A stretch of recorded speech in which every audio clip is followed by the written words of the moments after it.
Tigers baseball on Fox Sports Detroit is presented by Bell Tire.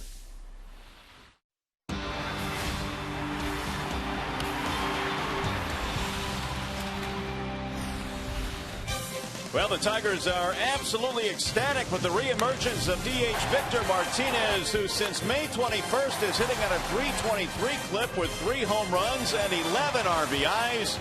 V-Mark's back in the middle of the Tigers lineup today. It's the classic car show here at the ballpark this afternoon.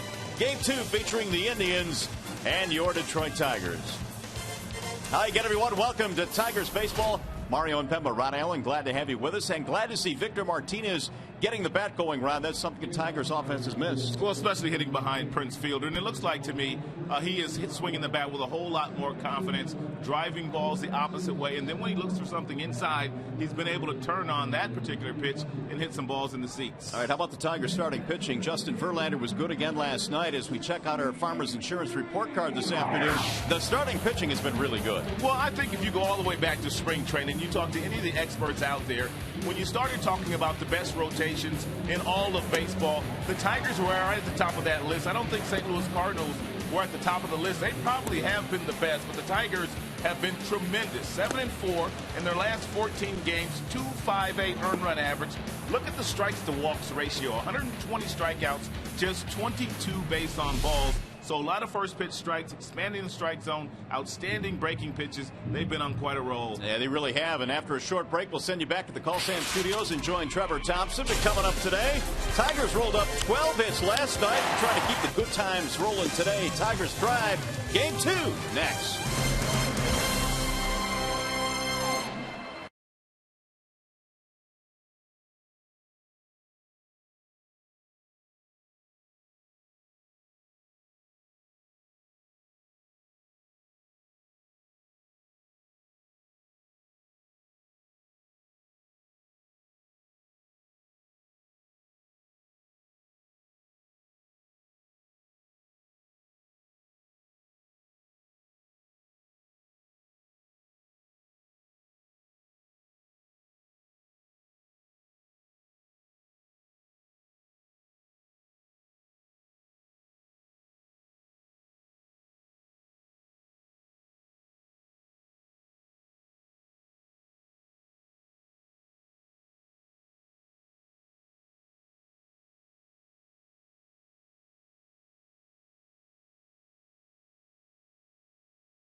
here in downtown Detroit as we welcome you back to Comerica Park. It'll be the second game in this 3-game weekend series between the Tigers and the visiting Cleveland Indians. The Indians lineup today presented by the Metro Detroit Chevy dealers. Michael Bourne leads it off. He'll play in center field, followed by Kipnis and Swisher. Michael Brantley is out in left field batting cleanup, and you've got Mark Reynolds at third. Carlos Santana DHing today, which means Yan Gomes will get the start behind the plate. Rayburn and Aviles round out the starting 9 for Terry Francona and the Indians, and they are facing right-hander Rick Porcello, presented today by Family Heating, Cooling, and Electrical. And Porcello pitching some pretty good baseball as we speak. That earned run average right at 521, and it's come down from 9 where it was in the month of April, but he's gotten back to a sinker, also nice curveball, and some really good changeups to the left-handed batters. Beaumont Health System will sponsor the Tigers starting defense this afternoon. You have Dirks, Garcia, and Hunter in the outfield. Miggy and Peralta on the left side of the infield. Infante and the Prince on the right side. And Alex Avila is back behind the plate today. Brian Pena had a chance to catch in last night's ball game. Avila back behind there this afternoon. Had a spectacular day here in the Motor City. And the Tigers trying to make it 2 straight here against the Indians. It'll be Michael Bourne leading it off, and Jason Kipnis and Nick Swisher against the right-hander. Bourne batting .305, couple of hits in the opener last night, and the first pitch of the ball game is it for a strike. Michael Bourne, the only member in their starting 9 that has a batting average above 300. And if he gets on base, certainly a threat to steal 8 swipes this year. Here is Porcello's 0-1 pitch, and it's bounced to third. It's a fair ball right by Cabrera into left field. Bourne motoring to second base, and he is in there with a bouncing double down the third base line. 75% of the time that Michael Bourne puts the ball in play, he hits the ball on the ground, and because Miguel Cabrera has to respect his speed and bunting ability, he is on the grass, and he had no chance at catching that baseball. Perfectly placed by Michael Bourne. Leadoff 2-base hit for the Indians. Cleveland had 10 hits in last night's game, but ended up losing the contest 7-5. Here is Jason Kipnis, who had 2 of those hits.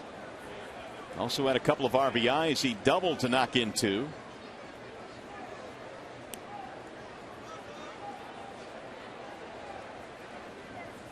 And Porcello misses low. Kipnis is at 243, 29 driven in, coming off a pretty good month of May after he struggled to start the year. His April was not very good, but he picked up the pace in May. Here's the 1-0. Slap to left center field, down, a base hit. Bourne rounding third. They'll send him home. He will score, and 2 batters into this game, the Indians have a 1-0 lead.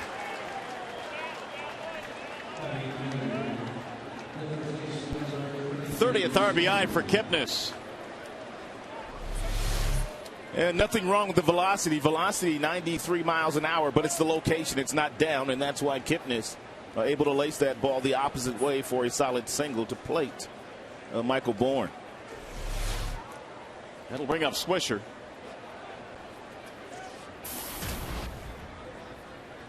Swisher at 244 was hitless in last night's game, and his slump now has reached 0 for his last 20.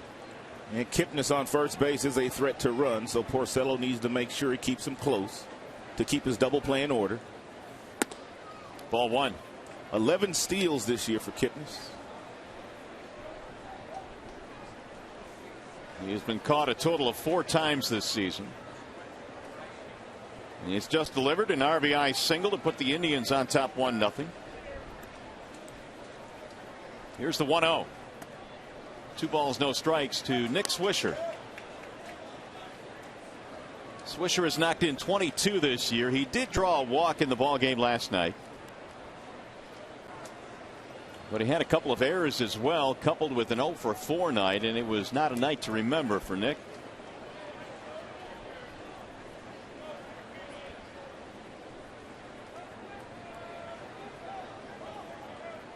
Here is Porcello's 2-0, and it's hammered to right field, right on a line, straight at Torrey Hunter. Nick Swisher hasn't been getting a whole lot of hits, but he did have some good plate appearances when they were in New York. Hit some balls right on the screws just like he did there, but nothing to show for it. Really can't be upset about that at bat. He hit the ball extremely hard, but straight at Torrey Hunter. Here's Michael Brantley, the cleanup man. Brantley typically hammers Tigers pitching, especially Justin Verlander, but he was 0 for 4 last night. And now a ground ball gets you out of the inning.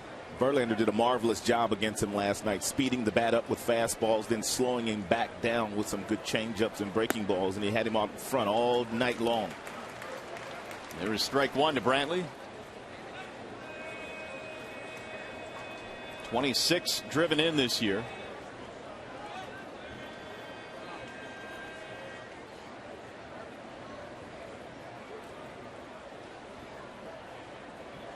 Here's Porcello's 0-1. Instead, he'll go back to first base, where Kipnis heads back to the bag. Leadoff double by Bourne. A single by Kipnis made it 1-0.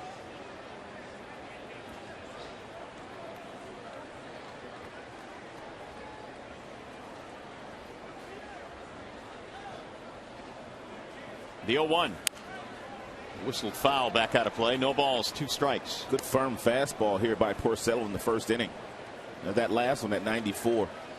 I think Rick's a little bit better when he's anywhere from 89 to 91. He gets the most movement when he's at that velocity. When he's 94, that's pretty straight. Well, the emergence of his secondary pitches, according to Jim Leyland, has been a big reason why he has pitched as well as he has recently. He gave up 3 runs in his last start, but that was after 6 really good innings in Baltimore, and then Jim ran him out there in the 7th, and he gave up a few runs. It's a shame he had to take the loss in that game.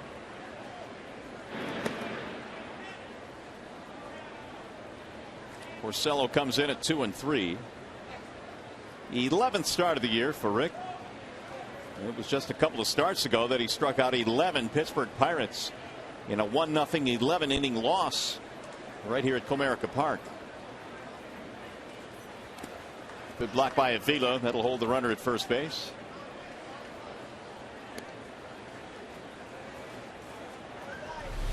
Now, when you call for the breaking ball and there's men on base and there's 2 strikes on the hitter, you got to get down there and block it. And you can't do it any better than Avila. Just did it.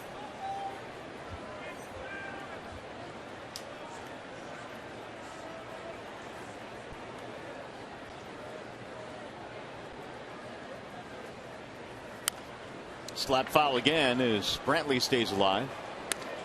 Brantley coming off a really good month of May, knocked in 17 last month. And he hit over 300. Wouldn't necessarily call him your prototypical cleanup man in a big league lineup, but that is the spot in which he is hitting. He makes the most contact when runners are in scoring position.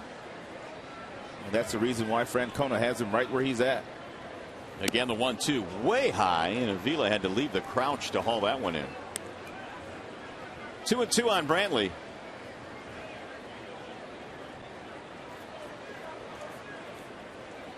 Seems like every time we take a shot at Terry Francona, he is unwrapping a new piece of bubble gum. He's got a lot of it in his mouth, that's for sure. 13th season as a big league manager, a couple of World Series titles in Boston. And the runner goes on 2-2. It's outside. Avila's throw is going to hit the runner. Kipnis is safe at second base. And that'll be his 12th of the year. Porcello usually does a pretty nice job of not allowing base runners to get good jumps, but Kipnis gets a good jump, and by the time Avila exchanged it to the throwing hand, really no shot at getting Kipnis. That ball hit him in the arm or somewhere. Yeah, left arm. So he is in scoring position for Brantley, who hits .372 with men in scoring position.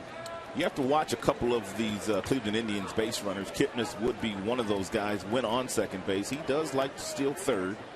Michael Bourne, a player on their roster that likes to steal third base, although this is not the ideal situation to do so. Bouncing ball right side, straight at Prince. He'll take it himself and advance the runner to third.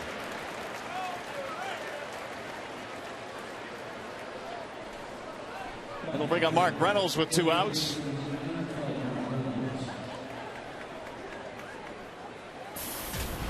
A couple of hits last night for Reynolds. He's batting .248. Had 2 singles and a run scored last night. Power hitting third baseman has 13 long balls this year.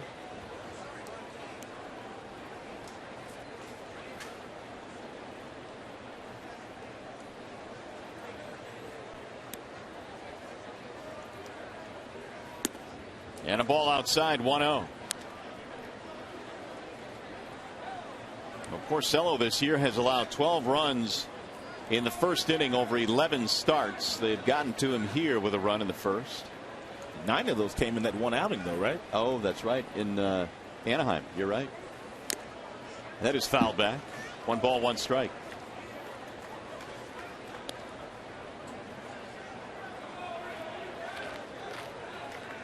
Santana waiting on deck.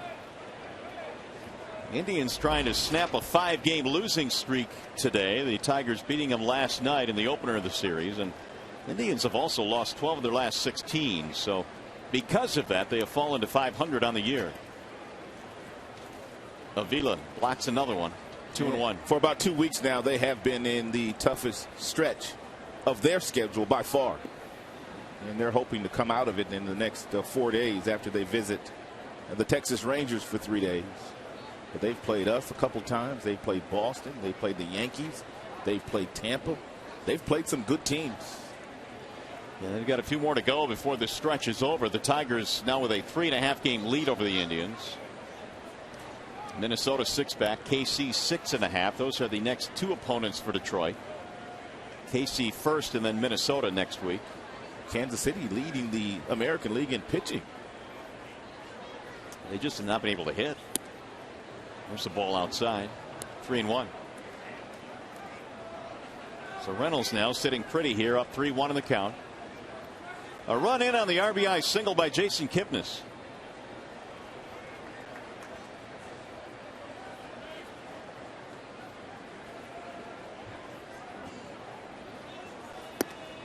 In there for a strike, 3-2.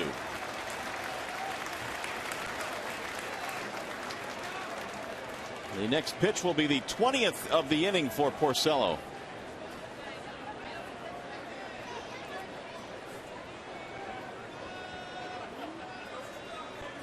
And the 3-2.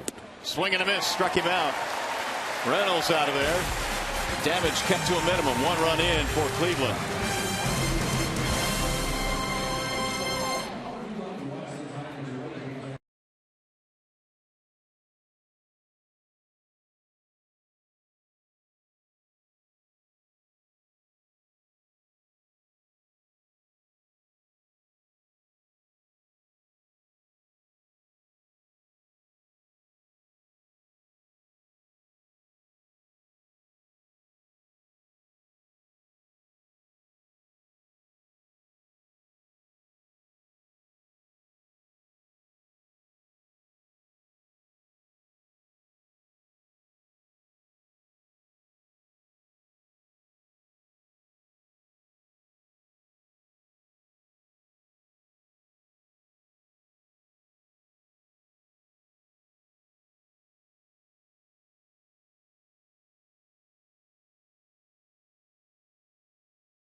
Indians, the Tigers starting lineup today brought to you by your Southeast Michigan Ford dealers.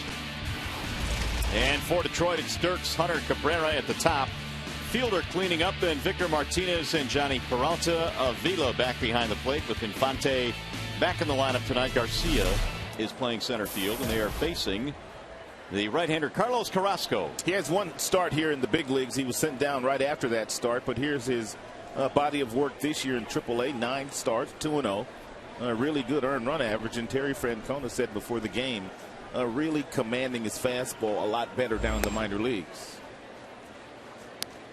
Well, he's facing Andy Dirks here, who last night had a couple of hits, 2 out of 5 with an RBI.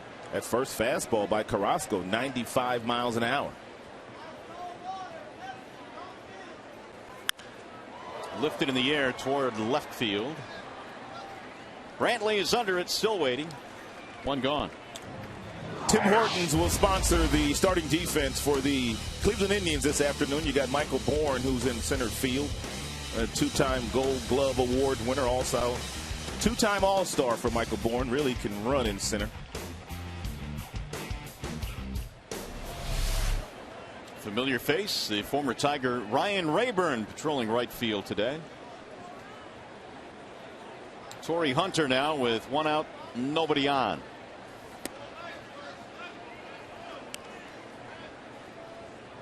Big night for Torrey last night. He was 3 for 5, which has bumped his average back up over 300. He's at 305 coming in. And it looks like Carrasco going to come out today, and try to overpower the Tigers' mighty lineup.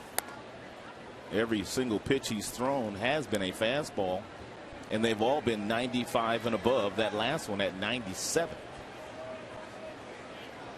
They received Carrasco in the deal that sent Cliff Lee to the Phillies a few years back. Here's the 2-0. Checked it.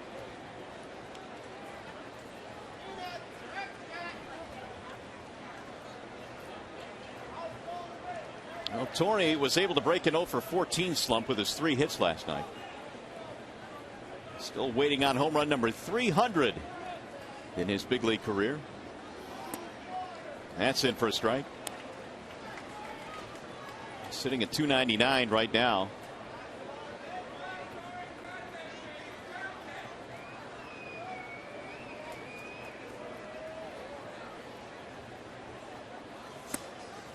And there is ball 4.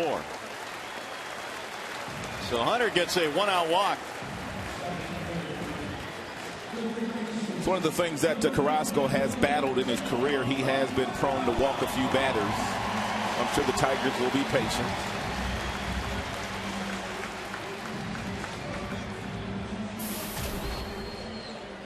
So here is Miguel Cabrera batting .368. He was 0 for 3 but had an RBI in last night's game.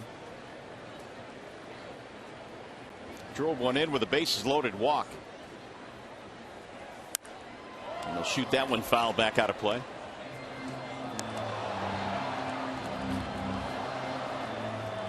Carrasco is recovering from Tommy John surgery, so they have really monitored his workload. But the numbers at AAA this year were outstanding. And with his stuff, we can see why. 0-1.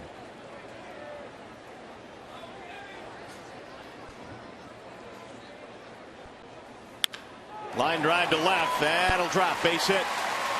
Right in front of Michael Brantley, and Cabrera has a single. Put 2 aboard now with 1 out.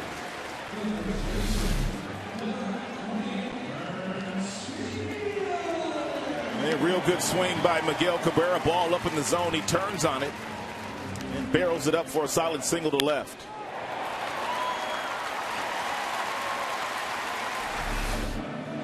So the Tigers trying to come right back after giving up a run at the top of this inning. Prince Fielder will stand in. Prince had his 11-game hitting streak, a season high, come to an end in last night's ball game, finishing 0 for 4. Really good numbers across the board. 283, 12 home runs. And he has 2 men on here in the first inning.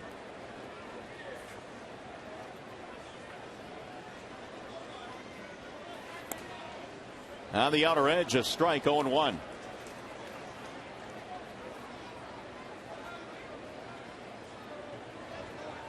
Fielder continues to lead the American League in walks with 36 of them.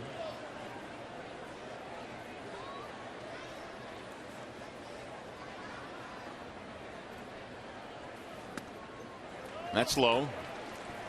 The pace that Prince is on as far as the free passes are concerned might slow down just a little bit because Victor Martinez hitting behind him has really started swinging the bat well the last week or so.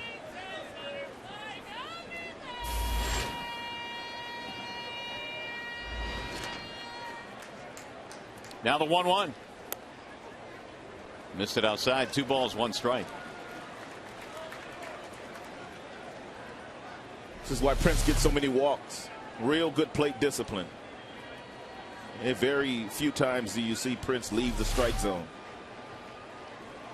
Gomes held it there for an extra beat, thinking it caught the outside corner. Outside 3-1.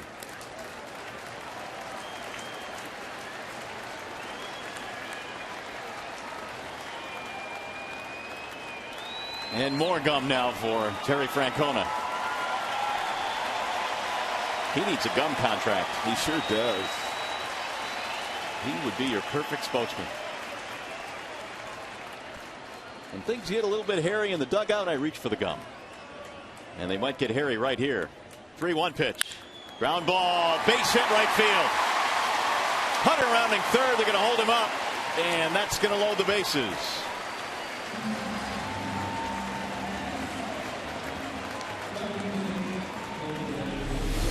And solid single through the right side of the infield by Prince Fielder, and a wise decision by Tom Brookins, the third base coach, to hold up Torrey Hunter.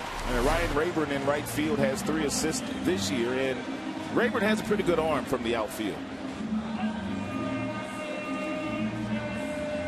Meanwhile, Mickey Callaway now is going to make an early visit as he checks in on Carrasco here in the first inning. Well, Carrasco is trying to overpower this Tigers offense, and he's not going to be able to do that.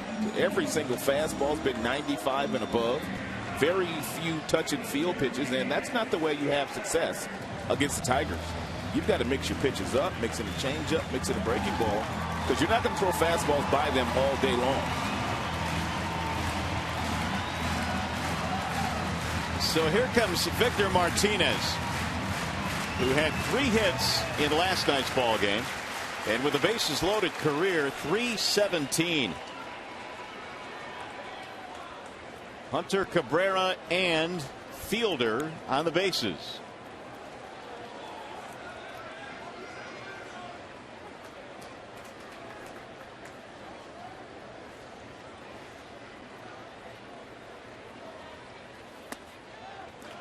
Ball 1. Here's Victor's night last night. He homered in his first plate appearance in the second inning. It was a 3-1 pitch that he got out in front of and hit about 400 feet from home plate. Carrasco again coming in with yet another fastball. That last one at 97. The 1-0 fouled off. Indian center fielder Michael Bourne, I told you that he's already won a couple Gold Gloves and has tremendous speed, but he is playing really shallow, especially the way that Victor is swinging the bat. A lot of room behind him. And should Victor get a hold of one, I doubt very seriously if Bourne, even with all his speed, can run it down. There's a football field of grass behind him out there in center. Center fielders love playing here at Comerica Park. 1 ball, 1 strike. Martinez now 30 RBIs. He's rolled up 6 hits on this homestand. Here's the 1-1. If you're Prince Fielder here down at first base, you might want to be a little bit more aggressive with your secondary lead. Should Victor hit something on the ground, you want to give yourself a chance to at least break it up or disrupt the timing of the middle infielders to make sure your squad gets at least 1 run here. Swisher playing about 15 steps behind him, so he does have some room down there.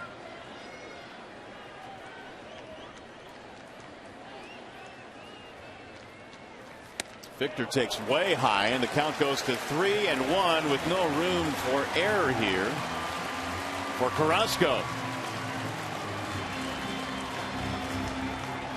Bases are loaded, and Martinez ahead in the count, 3-1.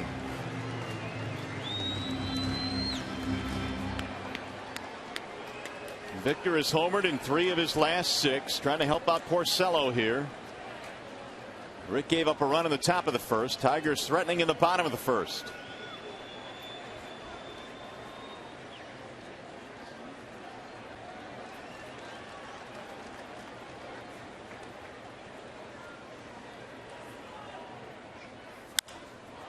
In the air toward left, slicing back to the seats. It'll get back out of play. 3-2 now. 221 in April, 235 in May, and the month of June, although a very small sampling size, has been good so far. Victor, even though he hit 235 in May, still drove in 16 runs.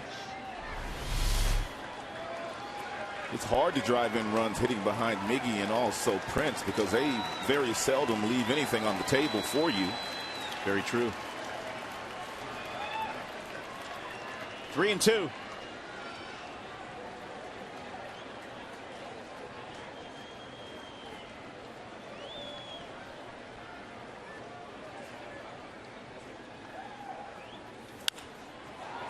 In the air, shallow center field. Aviles is back to make the play, and that will not get a run in. So the very dangerous Martinez is retired, and it's going to take a 2-out hit from Peralta. That's big out there for Carrasco, because he fell behind 3-1.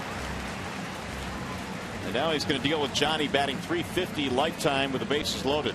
And Tigers this year really have had no difficulty scoring runs after 2 are out. They've scored a total of 120 runs this year after 2 are out, which is 3rd in the American League.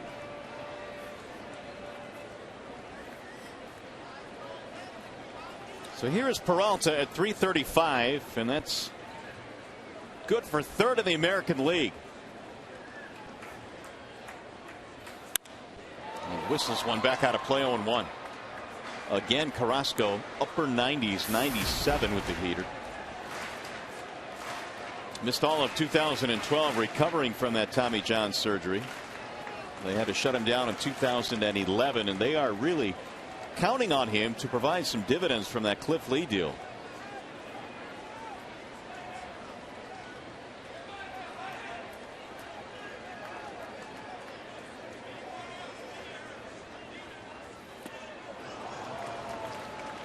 No balls, 2 strikes.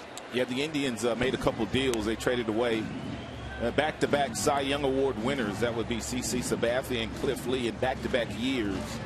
And they didn't get a whole lot back in return. They thought they were getting some good big league players, but very few of those guys they got in return have surfaced to be good big league players. I think Matt Laporta turned out to be a disappointment. I thought he would be playing first base and hitting home runs for a long time. Now the 0-2. Ball high, 1-2 on Peralta. Michael Brantley has performed very well.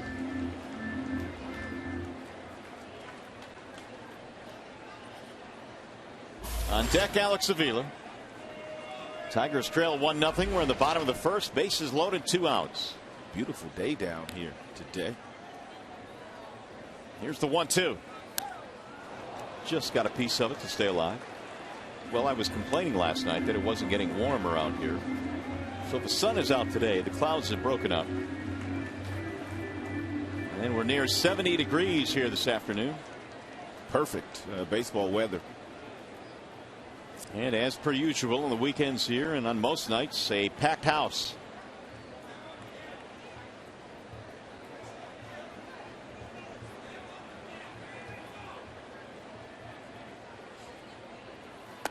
Inside, and now the count evens, 2 balls, 2 strikes.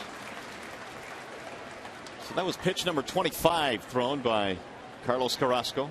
And he's thrown more balls than strikes. Yet right now he is 1 pitch away from leaving the bases loaded.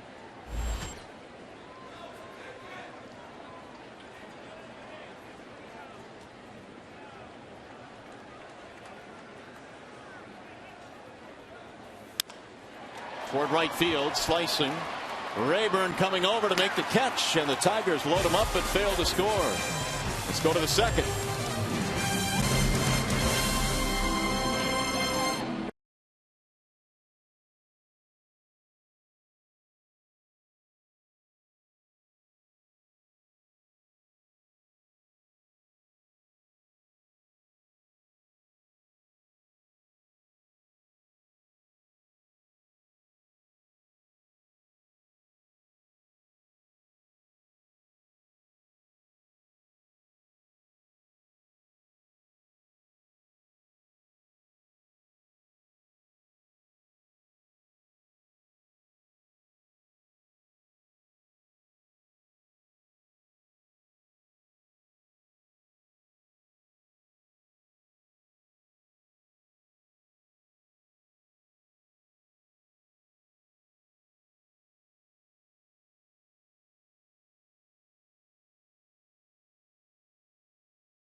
The Tigers loaded the bases with one out but failed to get any runs in, so Rick Porcello goes back to the hill now, and he will face Carlos Santana to lead things off. Then Yan Gomes and Ryan Rayburn. Rick gave up the 2 hits. Bourne led off the game with a double, and then Kipnis singled him home, but after that he shut the door. Santana last night was 0 for 4, batting .278.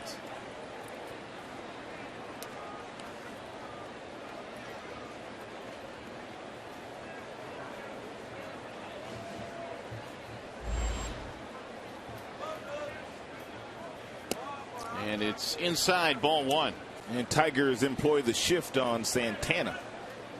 And apparently the scouting report they have on him is when he hits the ball on the ground, he hits it where they have 3 members of their infield. Hammered down the right field line. It'll go to the corner and foul. Santana is the DH today, and as a designated hitter this year, he's batting over 400. Only .258 when he catches. And speaking of catching, there is your catcher, Yan Gomes. He's waiting on deck. He's a good catcher, too. He could really throw.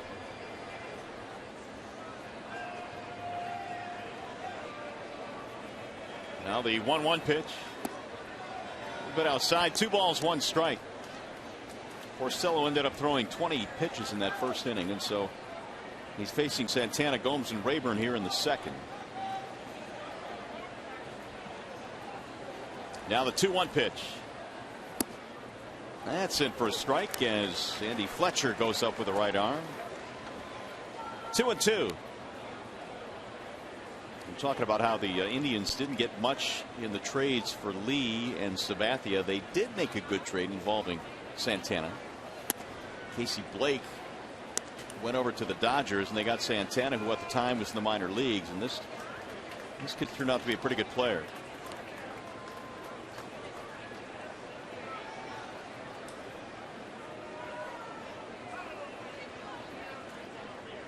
Here's the 3-2. High towering fly ball to center. Garcia camps under it, and Santana is out, 1 gone. By the way, folks, get your cameras ready. Tomorrow the Tigers host the Indians at 1:08. It's on-field photo day. Take pictures of your favorite Tigers on the field prior to the game. Call 866-66-TIGER if you'd like more ticket information, or visit tigers.com. sure Mr. Garcia will be out there taking photos with fans as Yan Gomes stands in. 293 this year for Gomes. He's had really good numbers offensively in his second stint now in the big leagues this season. Strike one. Gomes is a native of Sao Paulo, Brazil.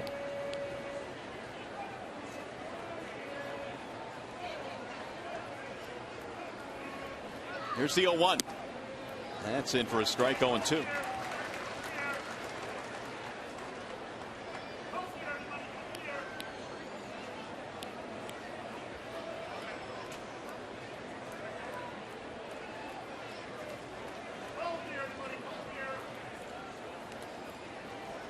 One ball, two strikes. Gomes came over in a deal with the Toronto Blue Jays along with the starting shortstop today, Mike Aviles, who has become more important now for the Indians with the injury to Asdrubal Cabrera. Aviles taken over at short. Porcello now with the 1-2 pitch.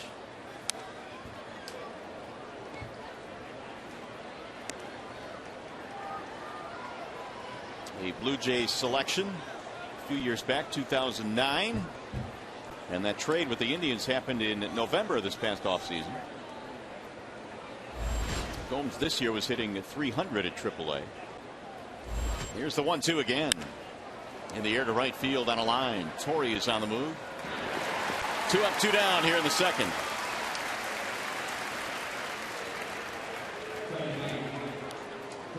So Porcello, who is the ground ball pitcher, has gotten 3 fly ball outs already in this game. Ryan Rayburn stands in with 2 outs.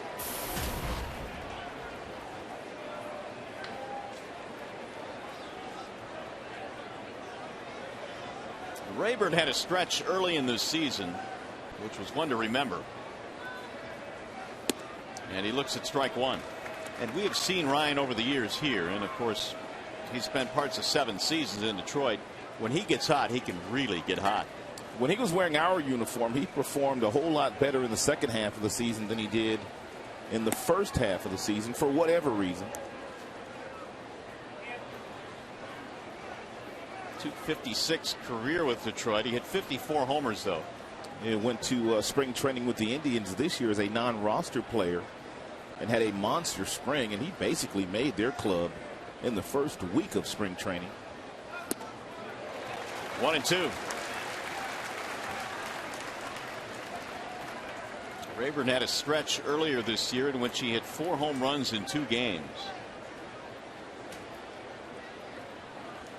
Trying to get something started here with 2 outs in the second. 1-0 Cleveland.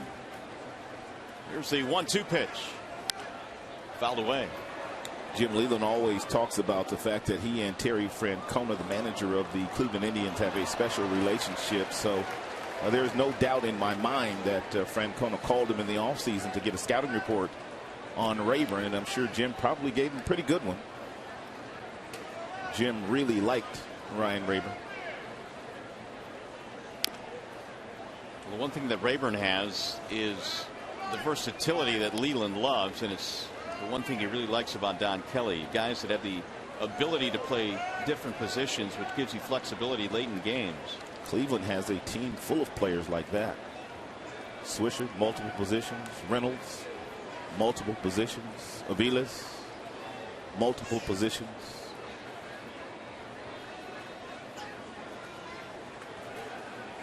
And again, the 1-2.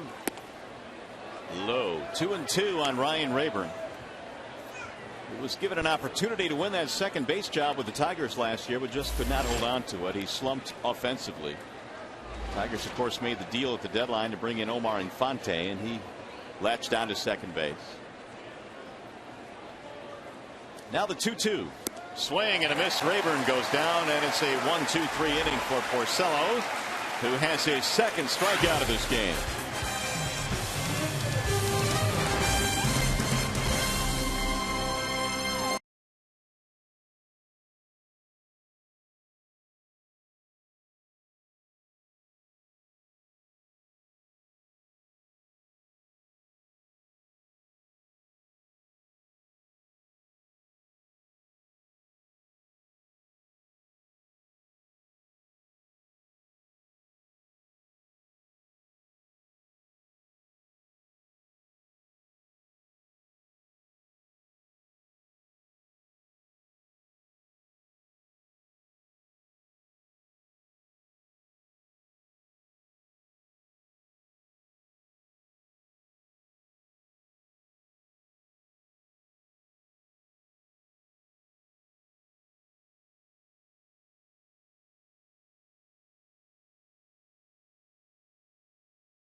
first inning. They had the bases loaded with one out, and Victor Martinez, one of their hottest hitters as we speak, pops up to the shortstop. Johnny Peralta, with 2 outs, flies out to right field, and they leave the sacks loaded against Carrasco.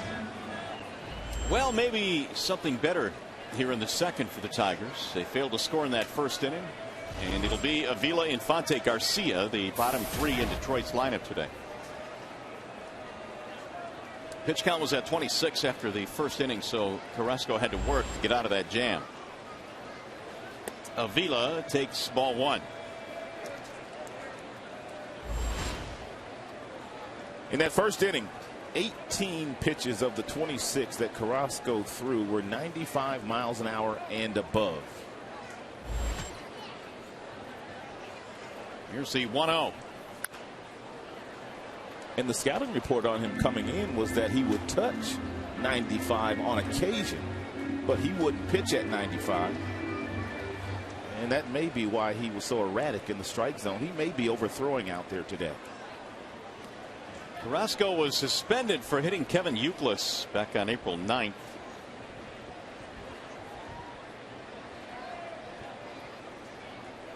Here's the 1-1 pitch.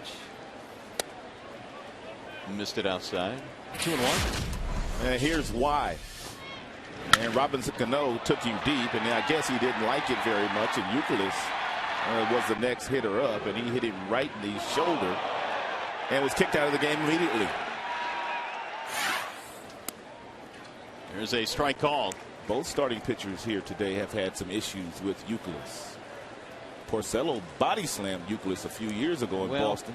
Yeah, you going to call that a body slam? He body slammed him. I think they both kind of hit the ground. Porcello got the better of it.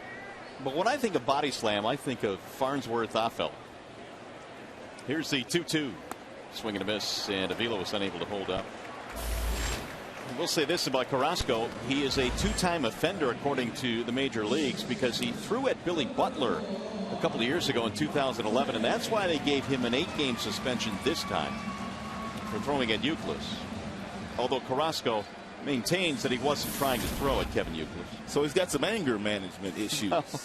That's what seems to be the word. I can't speak to that with any certainty because we don't see the young man pitch all that often. That's a fair ball inside the bag at third. Infante headed to second. He'll get himself a 1-out double. Omar Infante has simply worn out. Cleveland Indians pitching this year. Batting average is above 400 now. He takes a 2-seamer down at the zone at 94, turns on it, and hits a bullet right past Reynolds, the third baseman.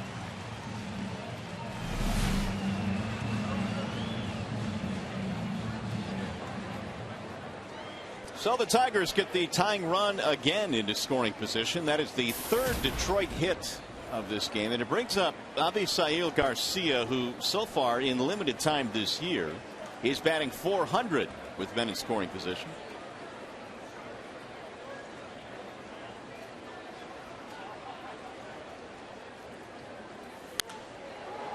That's back out of play. 0-1.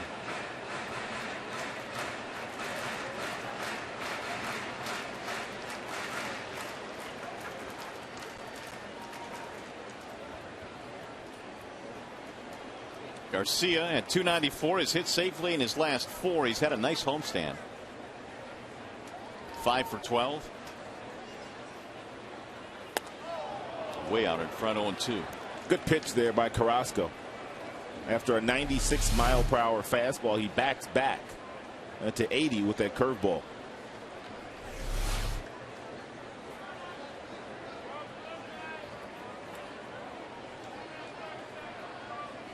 Carrasco is a native of Venezuela, 26 years old. Here's the 0-2. Now, if he fought that one off to stay alive. He hung that breaking ball right there. That was not a good pitch, especially the 0-2 count. So he is lucky that Garcia didn't drive this curveball into the gap somewhere.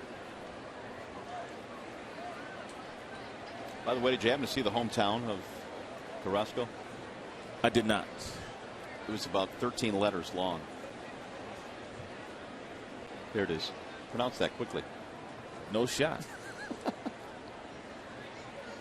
I've heard that name though. Bounce back up the middle, ranging left. Vilas has it. Dan Garcia's off by a step. Was it Barquisimeto? Very good. Wow. Is that it? It's really good, yeah. Hey, by the way, you can vote for your McDonald's Player of the Game presented by the new Detroit Tigers M&M McFlurry only at McDonald's using your cell phone.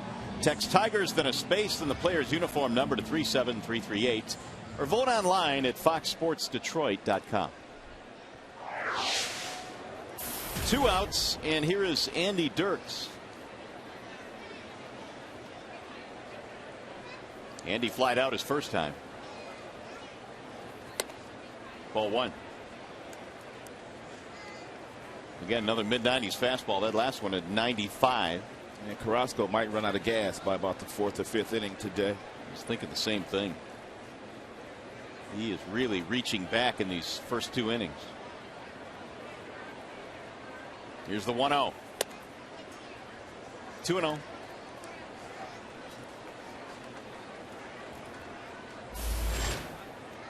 '97 has been the top fastball for the right-hander here so far today. 80 with that breaking ball. A couple of them actually to Garcia when he was up.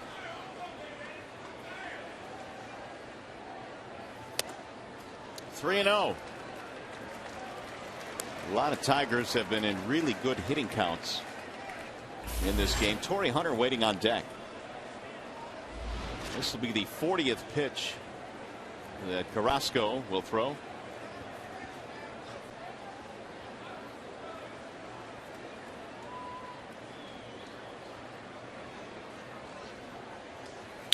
And it's laced to center field, base hit. He was swinging on 3-0. Throw is cut off. He drives in a run, and Fonte scores, and it's 1-1. Andy Dirks with his 18th RBI.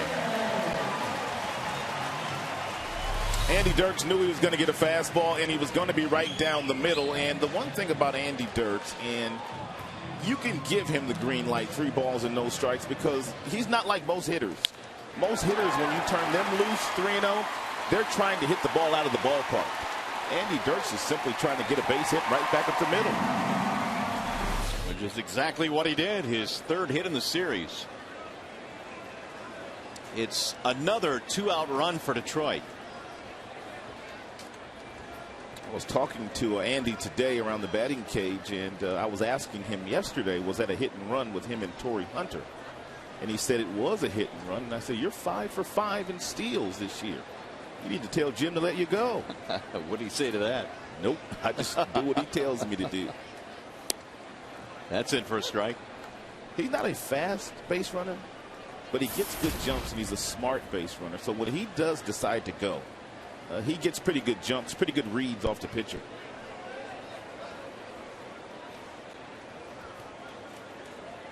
Measuring his lead right now at first base. Gomes can throw behind the dish, though.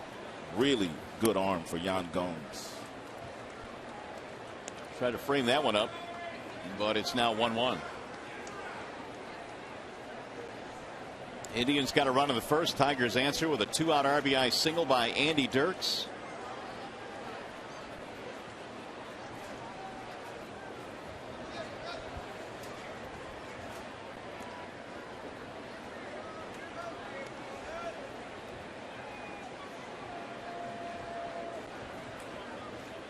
Carrasco came in with a 1-2 career record in the big leagues against the Tigers, but his ERA was over 8.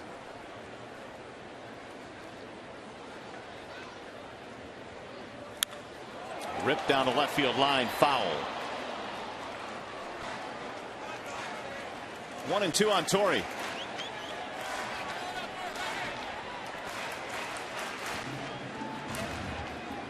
On deck, Cabrera.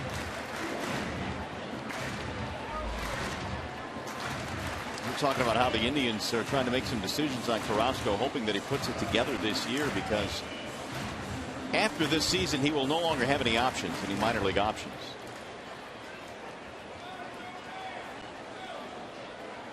And that always plays into whether or not they can send a guy down, have to get him through waivers. Here's the 1-2. That's a base hit to right field. Dirks will go to second and stop there, and Torrey has another hit. That is his 4th already in the series. On base twice in this game.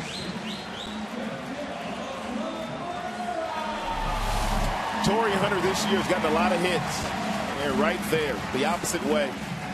Lots of singles in the right this year for Torrey, and last year, and for that matter. Has he done anything different the last couple of days compared to that 0 for 14 slump? I think he was trying to hit the home run. He was trying to get number 300, and I think he was over swinging. And when you do try to hit home runs, it's never going to happen for you. He's kind of gone back to the basics, short and quick, and putting the ball in play and finding some holes. Now Cabrera. Good pitch on the outer edge at 96. 0-1. Miguel had a single back in the first. The Tigers loaded the bases with a couple of hits and a walk, but could not score. They have cashed in 1 here in the second.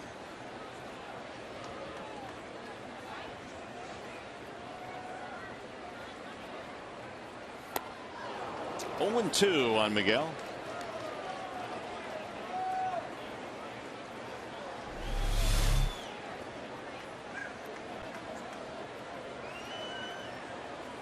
That was 89-mile-per-hour something. Not sure what it was, but it was a nasty pitch. He had a lot of movement, whatever it was.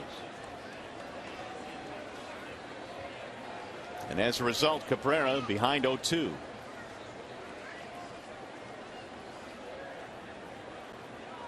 The player of the month of the American League, Miguel Cabrera. Of his 17 home runs this year, 12 were hit in the month of May.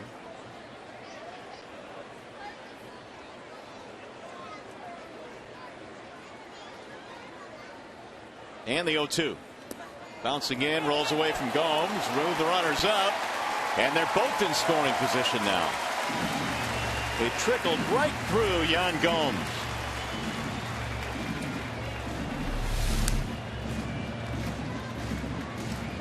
And that one went right through the 5-hole. Wild pitch.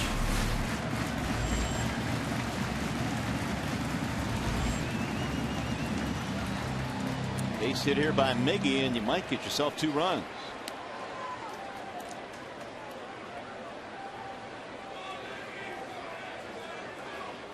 Cabrera had a single back in the first.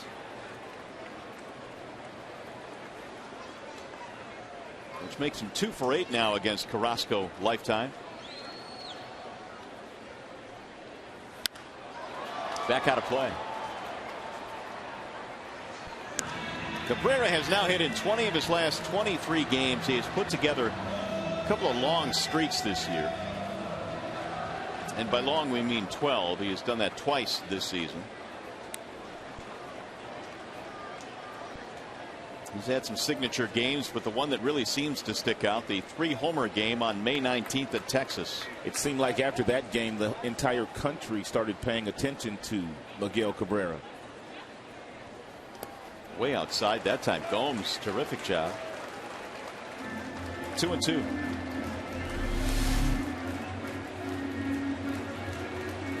That's not an easy block there. Yeah, but not only was he able to block it, but he almost caught it.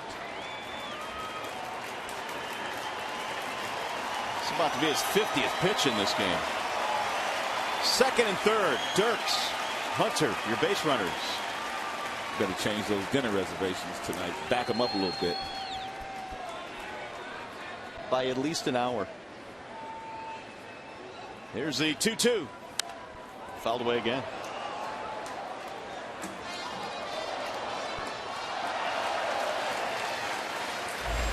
Now the ratio on Carrasco not all that good, with 50 now, having been thrown 29 strikes. Able to wiggle out of trouble in the first, but he has given up a 2-out run here in the second, and Cabrera trying to make him pay for a couple more. Fielder lurking.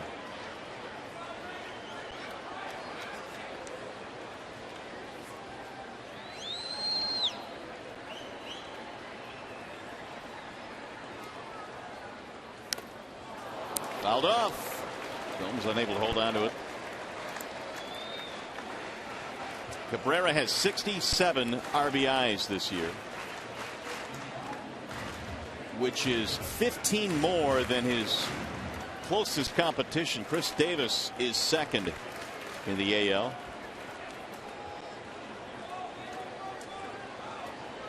Davis does lead the league with 20 home runs.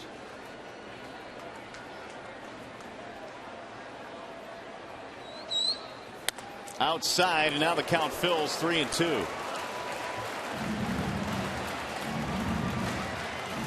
Boy, the stuff is there for Carrasco. He just has not been able to harness it in the strike zone.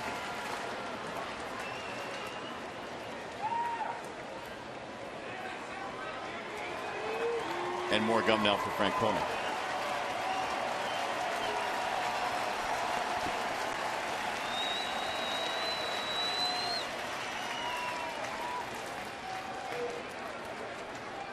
I just figured out, Rod, what would be the best job in the history of the world. What would that be? Terry Francona's dentist. Because he'll be in business a long time. Yeah. Unless, of course, it's sugarless. There goes another piece. 3-2 on Cabrera.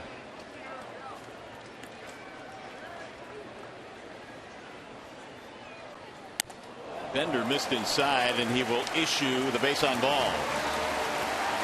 Well, they're loaded up.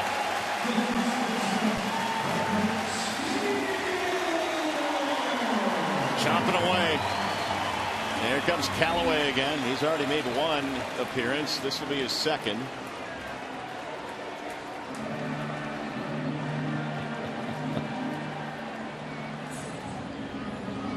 One game, but the Tigers have loaded him up. Well, just as a reminder, as you enjoy a cold one today, to look forward to Miller Time later in today's game, brought to you by Miller Lite. This just may produce your Miller moment. We'll wait and see, but it's going to be Fielder with the bases loaded.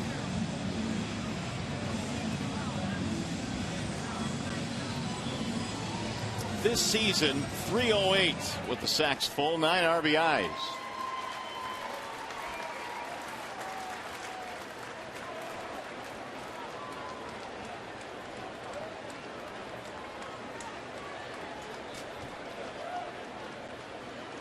Dirks, Hunter, and Cabrera occupying the bases. Ball one.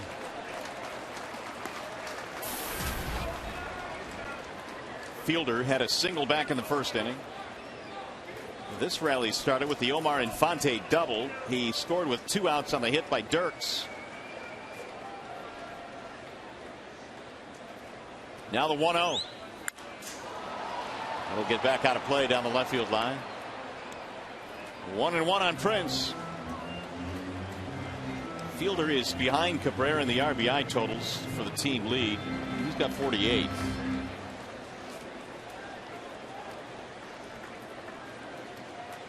We'll see if there's any wear and tear on this stressful inning here for Carrasco. This will be his 30th pitch.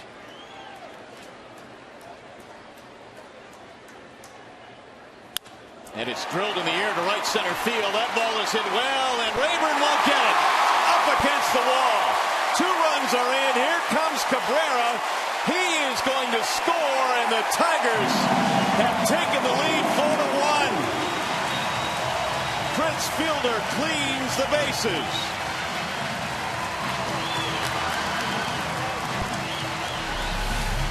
He got himself a breaking ball, and he went down to get it, and Rayburn playing in right field straight up, the ball in right center. Rayburn couldn't run it down, and the Tigers now have scored 123 runs after 2 are out this year, which is an outstanding number. You can't put them away.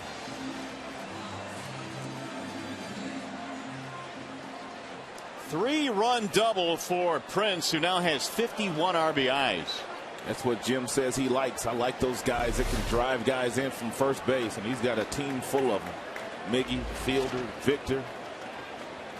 Porcello now enjoying a lead for the first time today. Here is Victor Martinez. 0-1. Victor popped up with the bases loaded back in the first inning. Carrasco was able to get out of that jam, but he pays for his inability to consistently throw strikes here in the second. Action in their bullpen. Langwell pitched in last night's game. He's warming up again here today.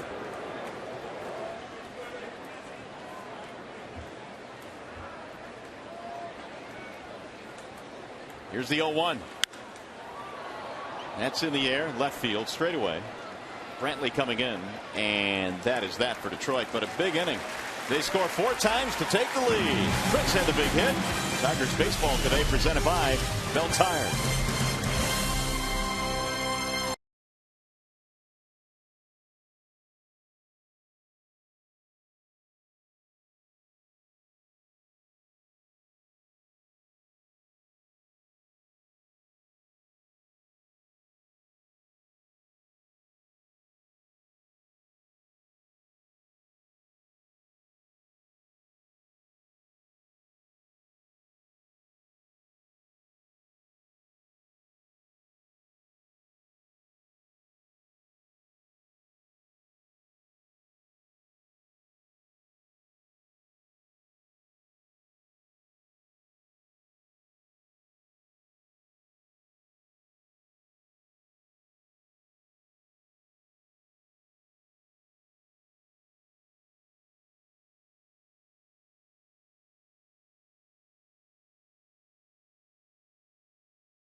And we're going to go back about 30 years. We're going to take a look at the strikeouts per 9 innings pitched. Back in 1983, Major League average was about 5 strikeouts per game, and it's up here in 2013, over 7 strikeouts per game. So the numbers for strikeouts continue to go up around Major League Baseball.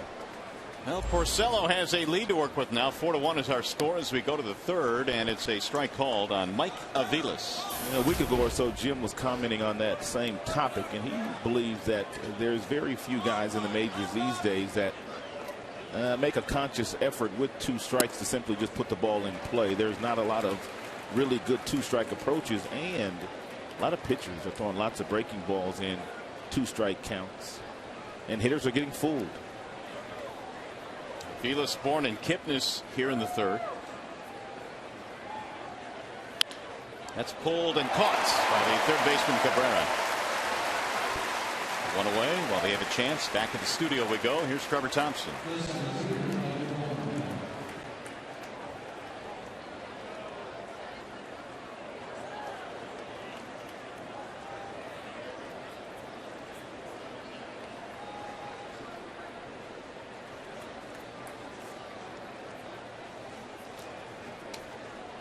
All right, Trev, thanks. Here it is 4-1 in favor of the Tigers.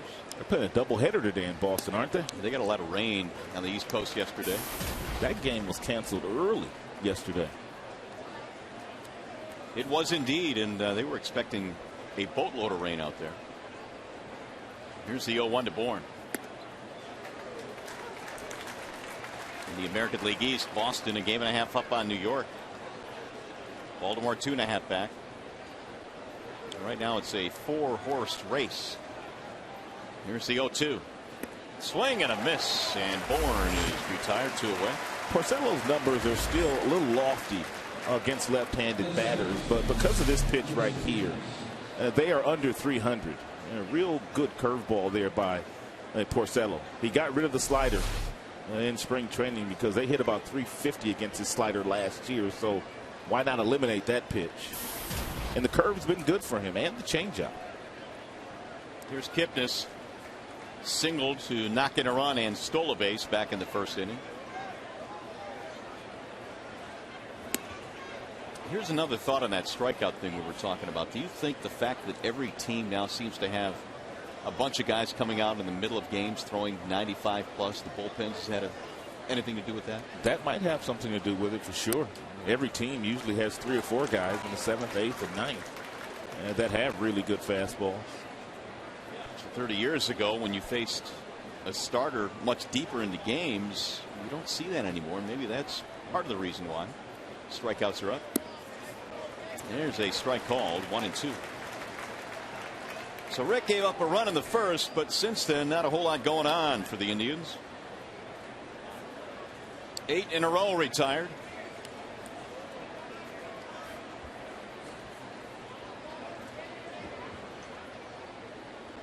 Here's the 1-2. 2-2 on Jason Kipnis. Porcello came out in that very first inning throwing about 93, 94 miles an hour.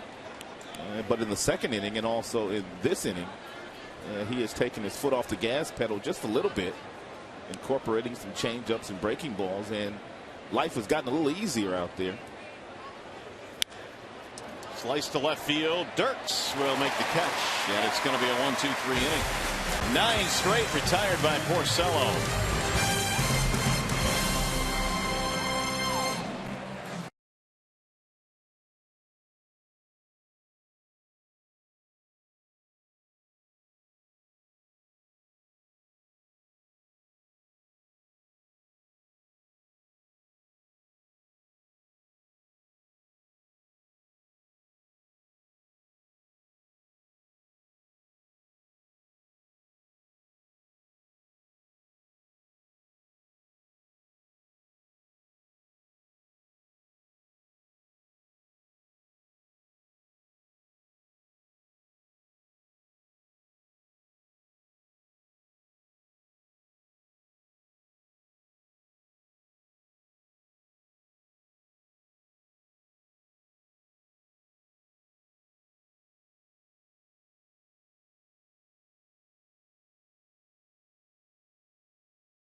America Bank, a part of Detroit and the community since 1849. Ram trucks engineered to move heaven and earth. Gus, Glory, Ram. And by Coffee Mate Creamers, 16 ounces. Add your flavor with Coffee Mate from Nestle. Good food, good life. And a great day for baseball here in downtown Detroit as we amble to the bottom of the third. It's 4-1 in favor of the Tigers. 4 runs on 6 hits for Detroit. And the Indians a run on 2 hits. Carrasco goes back to work, and it's 0-1 on Johnny Peralta, who leads it off. It has been a rough 2 innings for Carlos Carrasco, who is about to throw his 60th pitch of the afternoon, and we are just starting the third.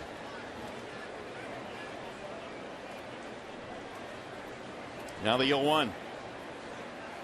Johnny hammers one left side, base hit. That breaking ball is not a real good pitch for him. He's hung quite a few of those curveballs. Johnny hits one here. Prince Fielder also doubled on his over the head of Rayburn in right field. But Johnny's swing is such a timing swing as far as that left leg is concerned. He picks it up rather high, and Sometimes you get out of whack when you have that much movement with your front leg, but by and large, he's been pretty good all year. Well, here is Avila. Strikeout victim back in the second. This situation's got hit and run all over it, but it's a little tough when you have a guy out there as wild as Carrasco. Strike one. Why, in your mind, is this a good hit and run situation? Because Avila's struggling so much. You take all the guesswork out. That ball was right down the middle, fastball, and it was a check swing. He struck out his first time up on the check swing. Take the guesswork out, put a hit and run on, and let him swing the stick. 1 ball, 1 strike out of Avila. Well, Alex had 3 hits earlier on the homestand. Trying to fight his way through a slow start here in 2013. Toughest stretch that Avila's been in his life, he said. Said he's never struggled for 2 months in any season.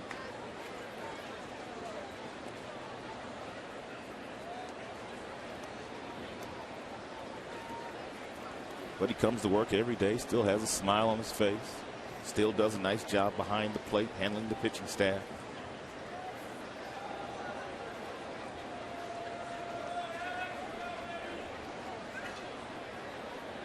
Here's the 1-1. 2 balls and 1 strike. And nothing Terry Francona can really do now if Jim does decide to put Peralta on the move. He had Carrasco throw over on the previous pitch because Jim likes to hit and run in the 1-1 count. I think a lot of managers around baseball are starting to understand Jim likes that count. Now it's 3-1.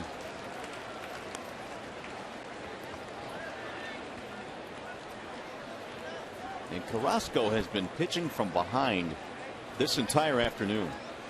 It caught up to him in the second when he gave up the bases loaded double to Prince. Dirks was ahead 3-0, swinging on 3-0, singled up the middle to drive in a run. 3-2 now on Alex Avila.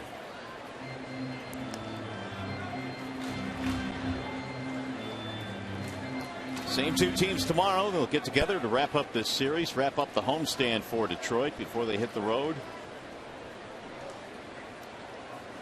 Yeah, Justin Masterson was scheduled to pitch today, but they backed him up until tomorrow, which means Scott Kazmir will pitch against the Texas Rangers when they get to Arlington on Monday. 3-2, runner going, and it's fouled back out of play.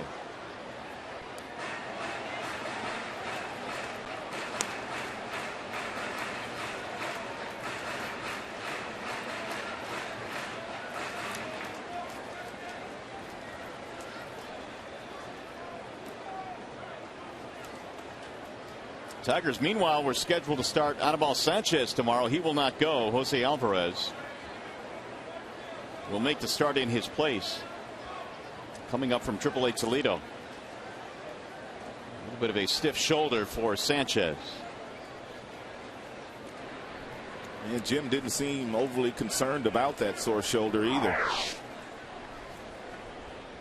Alvarez at Toledo was 5-4 with a 2.42 ERA. And opponents batting just .216 against him, so he'll get the call tomorrow, and hopefully Jim's optimism is well placed, and Sanchez will miss only 1 start. Again, the runner goes, and there is ball 4. Avila draws a walk, and the first 2 men have reached here in the third.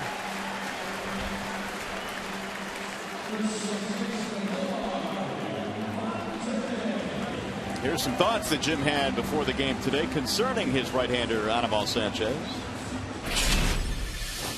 He said that what happened was we had a day off before his last start. He didn't really do anything. The day before he pitches, he throws, and he's got these special exercises he does, which he didn't do, and he felt like that's the cause of it. We think it's just a tired shoulder. We're going to skip him 1 start and put him right back in. And that certainly would be the best case scenario.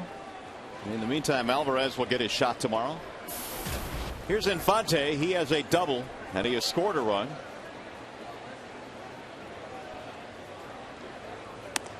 Way inside 1-0. I'm not sure how much longer Francona can hang here with Carlos Carrasco. Pitch count at 68. Bullpen starting to heat up again.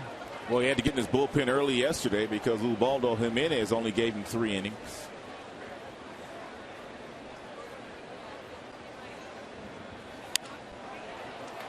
In the air to shallow left field. Brantley coming on, and it's going to drop between Brantley and Aviles. A bloop single for Omar Infante. Load the bases.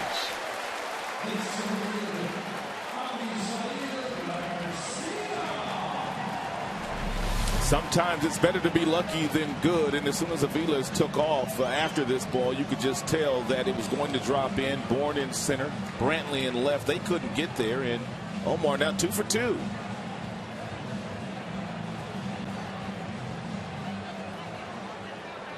Seems like the Tigers have had the bases loaded all day. They have. They did it in the first. They did it in the second. They've done it here in the third. And now it's Garcia with nobody out. 375 this year with men in scoring position. And he can add to those numbers here.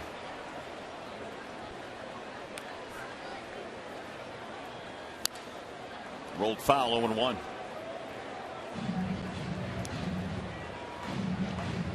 Here are the numbers by inning. A 32-pitch second.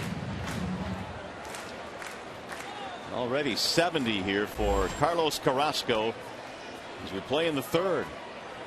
Tigers have 8 hits already in this game. 8-2 they've out hit the Indians.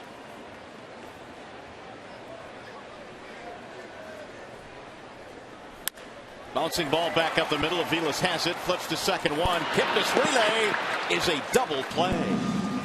And that one was not an easy one to turn. A run will score as Peralta comes in to make it 5-1.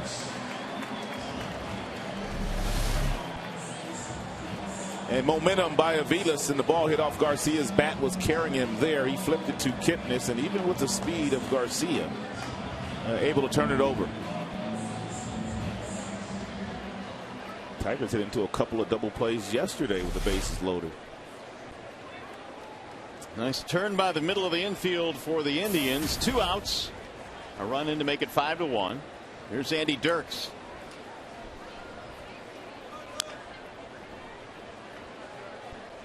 Andy singled in a run on a 3-0 pitch back in the second. His 18th RBI. Langwell still throwing in their bullpen.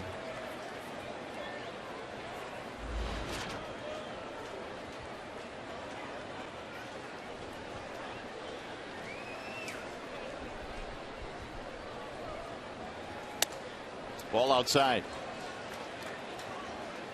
1-1 to Dirks. He's done some of his best work against the Indians this year. Came in at 346. Now has 5 driven in against Cleveland pitching. And he shoots this one toward left center. That is going to drop. Base hit right in front of Brantley. Dirks does it again. It's another 2-out run for Detroit.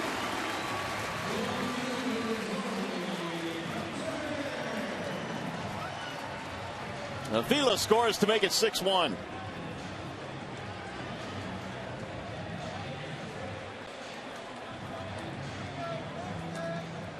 Nineteen RBIs now for Andy.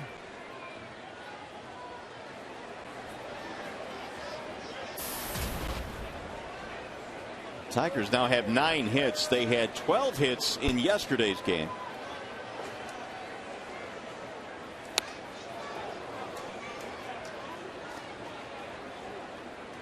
Torrey, a single and a walk. 4 for 6 in the series here against the Indians.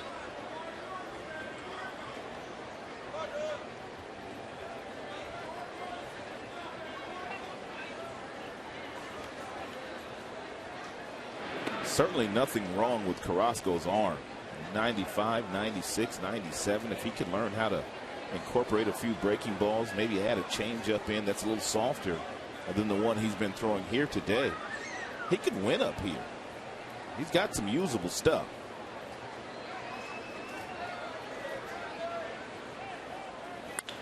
Pulled to third. Diving stop Reynolds. From his knees, he throws out Hunter.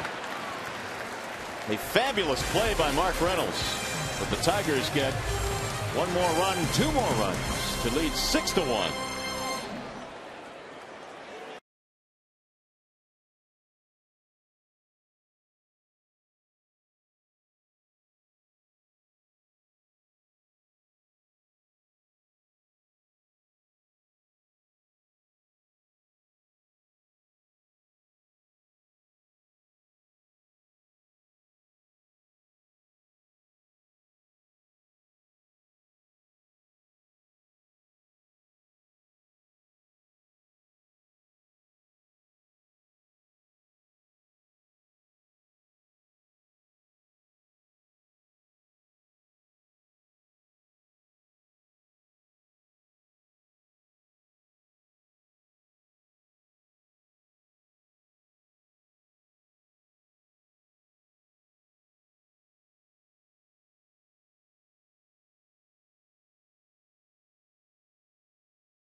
For a really good play by Mark Reynolds. You know, he was the third baseman last year in Baltimore, but Buck Showalter moved him to first base, and they brought up that kid, Manny Machado, because he was having some issues at third, but one step and a dive, doesn't waste the time to get up, throws from his knees, and throws accurately across the diamond to Swisher to get the out. Yeah, didn't even bounce it. He hit him in the chest with the throw. However, the Tigers have added two more. They lead 6-1, and Porcello goes back to work. It'll be Swisher, Brantley, Reynolds, 3, 4, 5 in the Cleveland lineup. I went down to see my good buddy Ty Van Berkeley, who is the hitting coach for the Indians, and Swisher was down in the dugout. And even though he is scuffling right now, hasn't gotten a lot of hits, and he's still got that good personality, man. That'll never leave. He's a good dude. Swisher 0 for 1. Looks at a breaking ball strike. Swisher now is 0 for 21. He got recruited to go to Ohio State to play as a defensive back. That gives you an idea that he's got some toughness, because he's really not that big. Ended up playing baseball at Ohio State. In fact, just donated some money to the school for their baseball program. He was Big Ten Freshman of the Year his first year there at Ohio State. 1-2 on Nick Swisher. His dad played in the big leagues as well, Steve Swisher. Nick is just one of 3 active guys that have hit at least 20 or more homers in the last 8 consecutive years. Paul Konerko of Chicago, David Ortiz of the Red Sox, the other 2. Big Poppy playing like he's about 29 years old. Well, it seems like it. He has had some big hits this year. The 1-2 is on the corner, strike 3. Swisher does not like it. Doesn't want to leave either.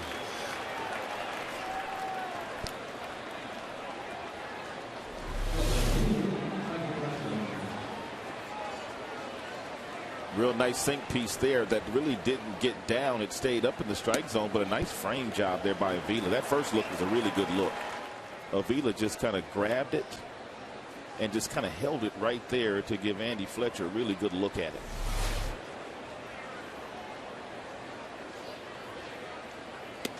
Ten straight retired by Rick Porcello. He's settled in nicely, hasn't he?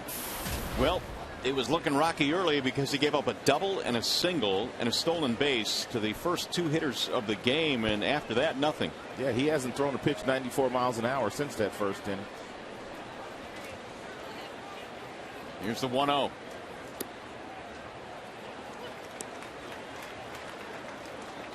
This Tigers pitching staff has been tremendous in the last 14 games.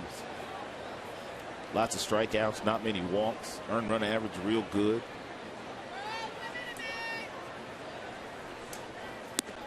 Well, it seems like every single night they're getting a quality start, and they now have a stretch of 13 of the last 14 that have been quality starts. Jeff Jones does nice work with the Tiger staff. Mike Rojas out in that bullpen also does pretty nice work. To left field, Dirks will back up. 2 gone.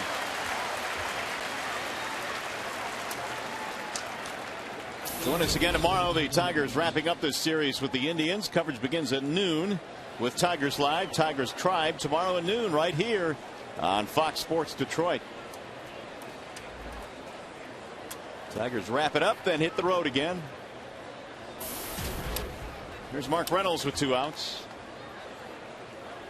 He struck out to close out the first inning.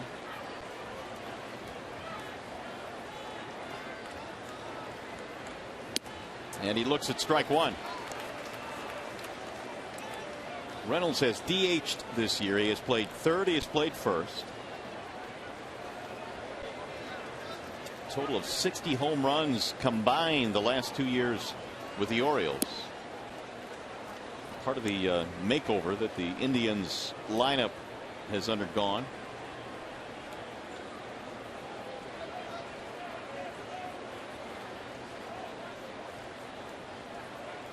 Here's the 1-1. Pulled to third base. Easy hop for Cabrera. Takes a couple steps, throws him out. 12 straight retired by Rick Porcello.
The Tigers have been fortunate in this contest. First 3 innings, they have loaded the bases. They weren't fortunate enough to score in the first inning, but they did capitalize in the second inning. It was a double off the bat of Prince Fielder, which drove in 3. And then you fast forward to the third inning, the ground out by Garcia. He didn't get an RBI, but the Tigers scored a run, but Dirks took care of that. He got himself another RBI with another base hit in the outfield. Our Comerica Bank game summary here this afternoon. The Tigers up 6-1. And Cabrera swings on the first pitch. Rolls it right back to the mound, and Miguel is out. 1 pitch, 1 gone here in the 4th. Now Prince Fielder. Carrasco is in desperate, and I mean desperate, need of a quick inning.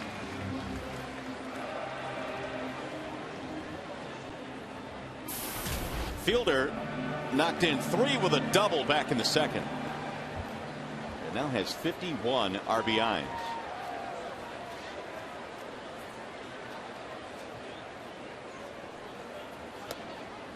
Ball 1. Tigers 6 runs, 9 hits, and the Indians a run on 2 hits.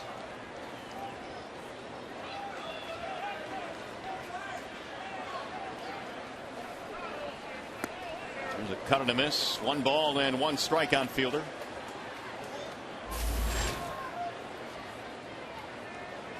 He has hit safely now in 12 of his last 13.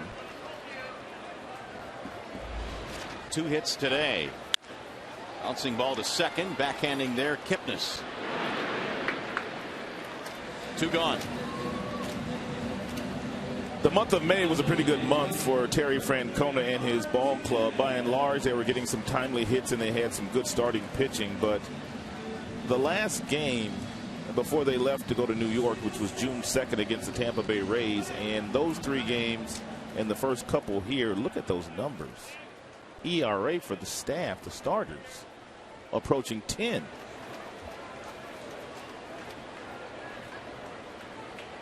Here's Victor Martinez with 2 outs. It's really hard to overcome those numbers and win games when your staff's going up, giving up that many runs. Victor is 0 for 2, pop-up flyout. 6-1 Detroit. Tigers got 4 in the second, 2 in the third after the Indians got 1 in the first.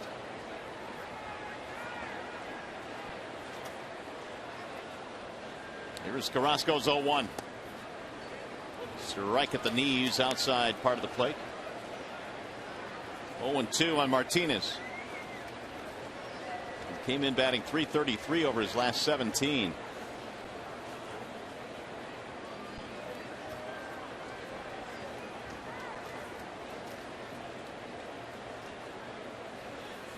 Bouncing ball to short. Aviles backhands it, and his throw is in time to end the inning. 1, 2, 3, 4th for Carrasco.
Here it is. How many sets of brothers have played for the Tigers in the same season? And the reason we asked that question, Justin Verlander's baby brother, Ben Verlander, a 14th round pick of the Tigers today out of Old Dominion. And Ben had himself quite a season. 11 homers, hit .367. He was converted from the pitching position to outfield and put in a lot of work and really made himself a pretty good prospect. And so he was selected today by the Tigers. Who knows? They might be on the same team in the future. Watching him take some batting practice last homestand, he was here visiting Justin, and he was hanging at the yard every single day, and he looked pretty good, driving the ball all around the ballpark. Justin very proud of his brother, Ben, and congratulations to the Verlander family, who back in 2004 celebrated Justin being selected in the first round by the Tigers. And Verlander was telling a story about draft day back in 2004 when he was the #1 pick of the Detroit Tigers. They were having a draft party at his house, and David Dombrowski called Justin Verlander to congratulate him, and his mom Kathy picked up the phone, and before he could get out who he was, she says, "You have to call back. We're having a draft party right now for Justin." Here's the 2-0. It's inside. 3 balls, no strikes. So Justin's dad said, no, that's Mr. Dombrowski. We have to take that phone call. We have to call him back. So she was not going to take the call, is what you're telling me. She did not take the call. Here's the 3-0 from Porcello, and it's a ball. He walked it. She's like, "Who's this guy calling? We're having a party here for my son." Verlander's still not quite there yet. Although he got the win. He pitched 7 innings last night, but he is not quite where he has been the last couple of years, but he's taken some major strides in his last 3 outings to getting back to being the dominant pitcher that he has been the last 4 or 5 years. Struck out 6 in 7 innings, and again, that is a quality start. 3 earned runs or less in 6 innings of work is a quality start. He went 7. Here's Yan Gomes. Indians have their first base runners since the first inning. Santana walks, snaps a string of 12 straight, retired by Porcello. Gomes flying out to right field his first time.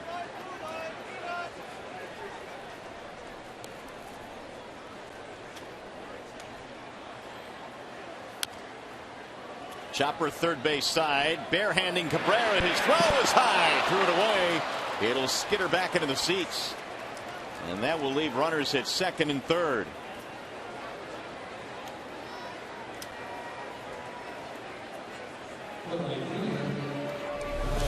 Yeah, very difficult play here. He barehands it, then he throws off that right foot, and because of the arm angle that dropped, Prince jumped about as high as he could jump, but he couldn't help Miguel out.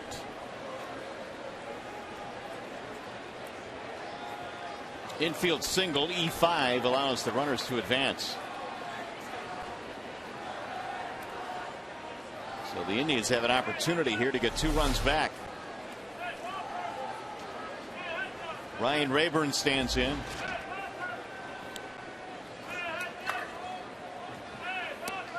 Ball 1. Rayburn struck out back in the second. Rick today has fanned 4 Cleveland Indians to go with his 1 walk.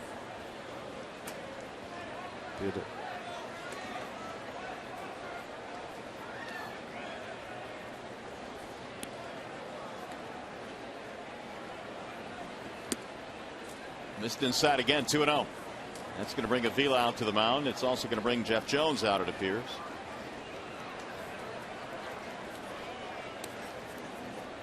Rick was cruising along until the leadoff walk here. Hey, by the way, the Tigers will welcome the Baltimore Orioles to town. That's coming up on June 17th through the 19th. Tickets are still available for all 3 of those games. Call 866-66-TIGER or visit tigers.com. A quick visit by Jeff Jones.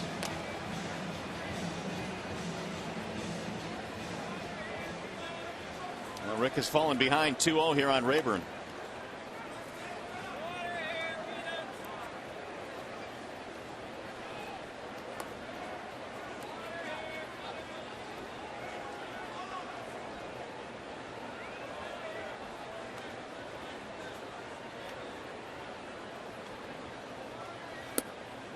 That's in there for a strike. 2-1. Rayburn came in batting .351 over his last 20 games. Average right now at .290.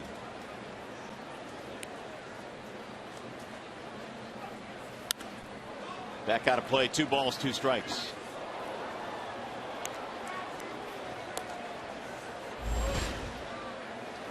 .70 now for Porcello. 44 strikes, 26 out of the strike zone. Porcello's done really good work against teams within his own division. 22-16 career against the Central. And 5-3 overall against the Indians lifetime. Low and away. Now it's 3-2.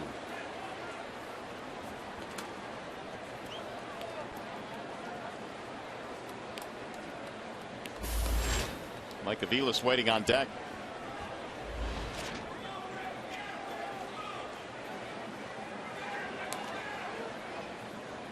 Santana started it with a walk, then an infield hit and an error with Gomes up there. There's a bouncer to short. He'll get a run in. Peralta throws out Rayburn. And Gomes holds it second. Rayburn gets an RBI to make it 6-2. And that's an exchange that Porcello is happy to make, and out for a run.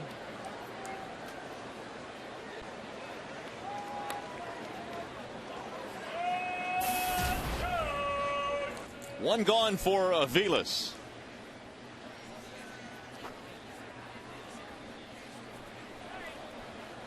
Gomes at second with one out. Tried to hold up, couldn't do it. It was a busy offseason for Mike Aviles. He was traded from Boston to Toronto in October. And then by the time December rolled around, Toronto traded him to Cleveland. He was traded for the manager of the Toronto Blue Jays, John Farrell, when he was traded from Boston to Toronto. The 0-1 is fouled off, 0-2. And that's something that doesn't happen every day. No, not very often at all. But John Farrell wanted out of Toronto, and the Toronto brass, they kind of knew that he wanted to go to Boston, so why not get a player in return? And Aviles is proving handy right now with the Asdrubal Cabrera injury. Stepping out of the box there, and he takes it outside. 1-2. Aviles broke in with a nice rookie season with Kansas City, finishing 4th in the Rookie of the Year voting in 2008.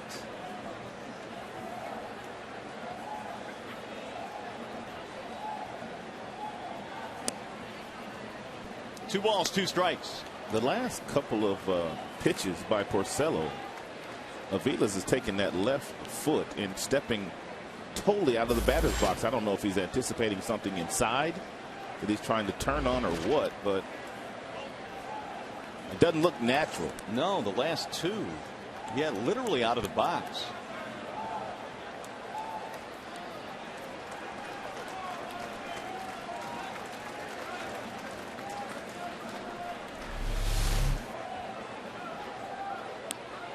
That was the last pitch, which looks a carbon copy of the previous pitch. He does it again, and that was an ugly swing.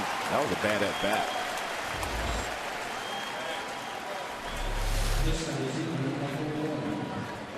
He must have been looking for that sinker inside. A nice little circle change there by Rick Porcello. So Rick now has 5 strikeouts. And if he can get out of this inning with only 1 run, that would be good. Here is Michael Bourne, the top of the order. Tigers today have out-hit the Indians 9-3. We check out the Bernstein scouting report on Michael Bourne. Get the Bernstein advantage. We go to bat for you. Since May 21st, Bourne has hit .304. That's pretty low on base percentage for a guy hitting .304, though, right? Yeah, I would agree. I guess Michael doesn't walk a whole lot. Spent 21 days on the disabled list earlier this year with a finger issue.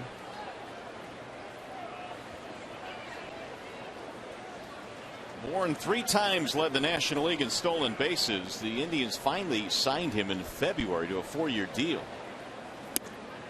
There's a ball inside. 1-1.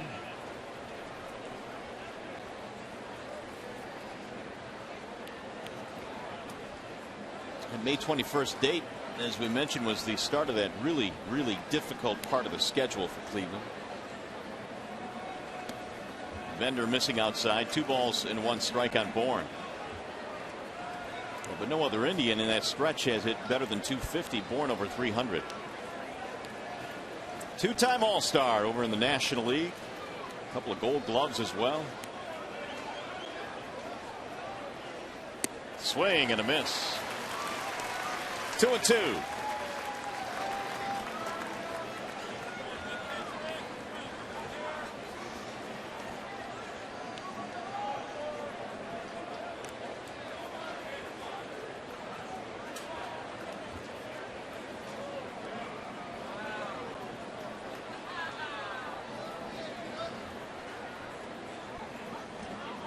John stepping out.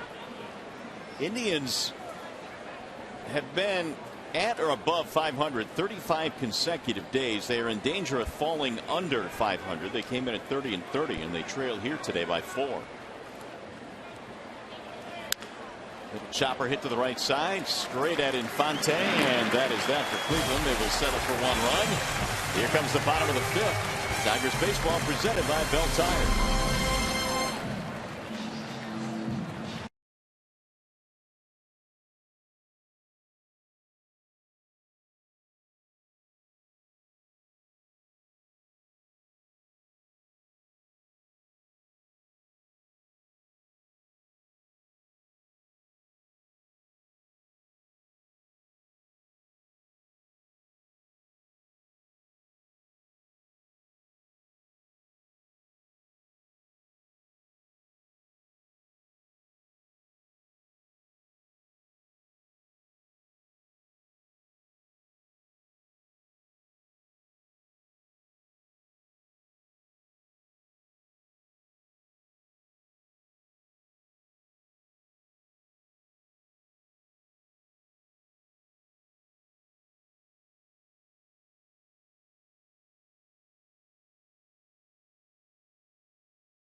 Fresh turkey bacon Florentine sandwich. Arby's, slicing up freshness. Stand by Bell Tire.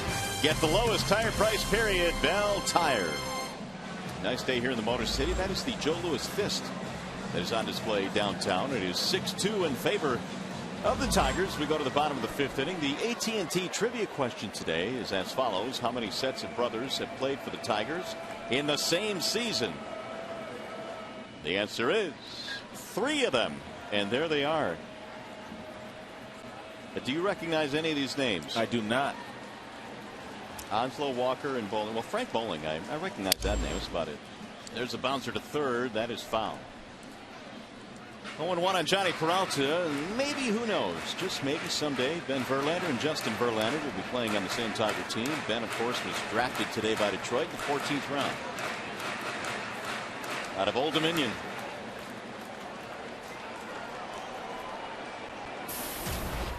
Johnny in the ball game 1 for 2. Singled, scored a run in the Tiger 3rd.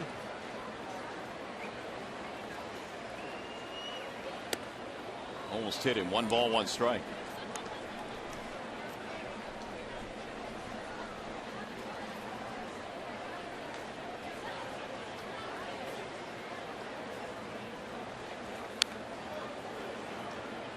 Peralta now in his last 50 games has hit safely in 42 of them as he makes a bid to make the All-Star team this year.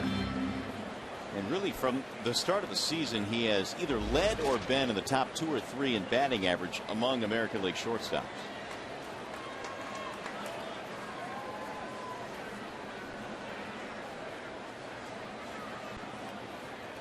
Here is Carrasco's 1-2.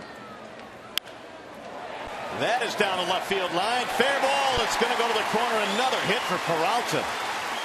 He just continues to swing it. That's a double to go with his single. Leadoff man on. 16 doubles now for Johnny.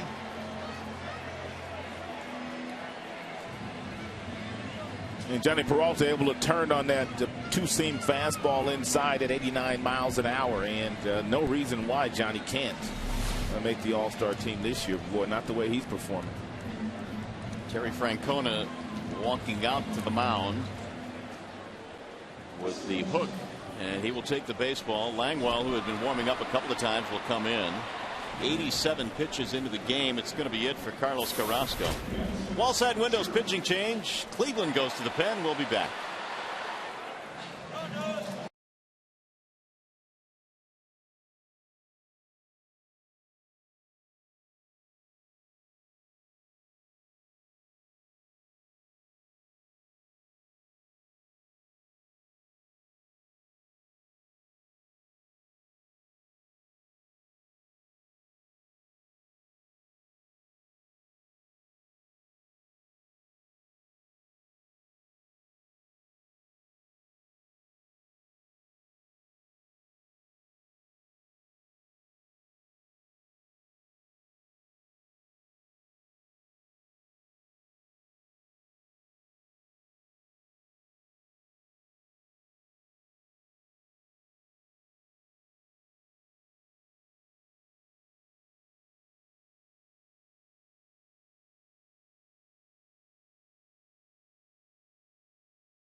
Baseball is named Yasiel Puig, and this guy's on some kind of run. He sure is, man. I've seen a couple of his at bats, and they weren't smiling a whole lot in Los Angeles before he got there. And Don Mattingly and his team has had a very tough 2 months of the season, but they're having some fun now since he's been there, and it looks like the young man's there to stay. He's got unbelievable power, got a really good throwing arm. They compare him to Bo Jackson. 4 home runs in his first 5 games. One of those a grand slam for the Dodgers. Dominic Brown, he's been on a tear as well. You know, the Philadelphia Phillies very, very patient with Dominic Brown. They stuck with him, and now they're being rewarded for that. Our good friend Bondo yesterday against the Yankees, 6 innings. He beat the Yanks. Somebody said his velo, that would be velocity, was up to 93, 94 yesterday. And, of course, he's the one that turned Mr. Snappy for me with that slider he used to feature. I forgot about Mr. Snappy. Yeah. That's pretty good. We need to bring that back to somebody. I don't know who has that slider. Yeah. Well, here's Matt Langwell. He will take over now after the leadoff double by Johnny Peralta. And we saw him in last night's game as well. Just about everybody in that bullpen had to come out for Terry Francona because Ubaldo Jimenez, last night's starter, only lasted 3 innings. Avila swings through a fastball 0-1.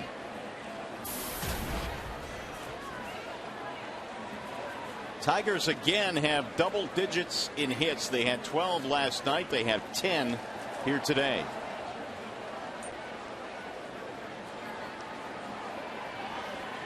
The 0-1.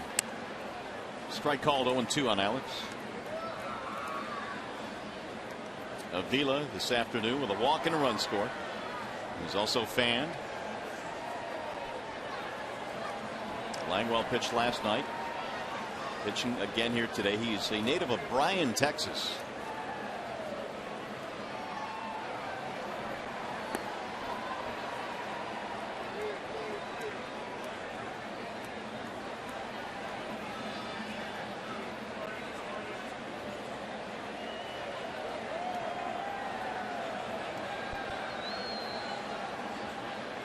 One and 2 on Avila. Off the plate, 2-2.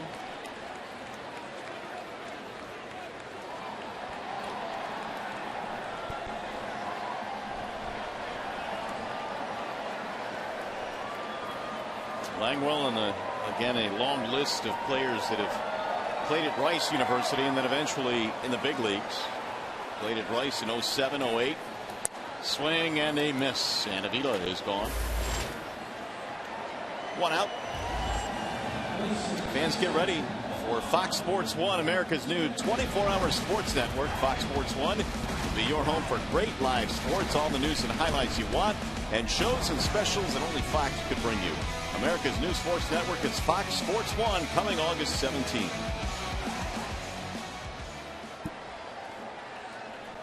One on, one out. Here's Infante. Ball one. Omar on base twice in this game, single double.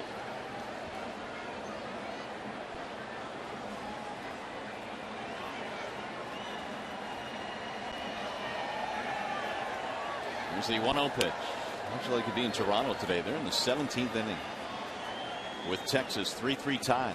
Bonus baseball. That's just about 2 games. Here's the 1-1. Slap to center field. Bourne. 2 gone. And Peralta holding at second base. Here's Garcia. The Texas Rangers are not in first place any longer. The Oakland Athletics are now in first place in the American League West by half a game when play began today. When we were there just, 3 weeks ago? If 3 weeks ago, they had a 7.5 game lead over the A's. Can you explain to me how they do it? Pitching. Good pitching. Timely hitting. But it's by and large good young pitching, which we saw on display here last year when we played the A's. Every 2 or 3 years, Billy Beane, their general manager, he tears down the pitching staff, trades some guys away, and reacquires good young staff, potential staff members.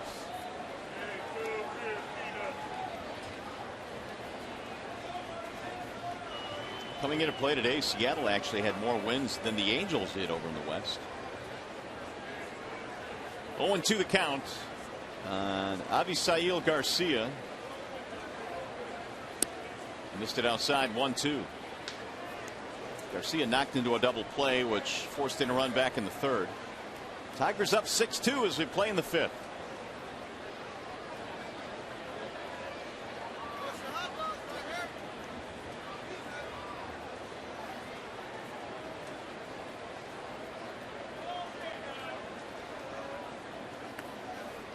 Two and 2 the count.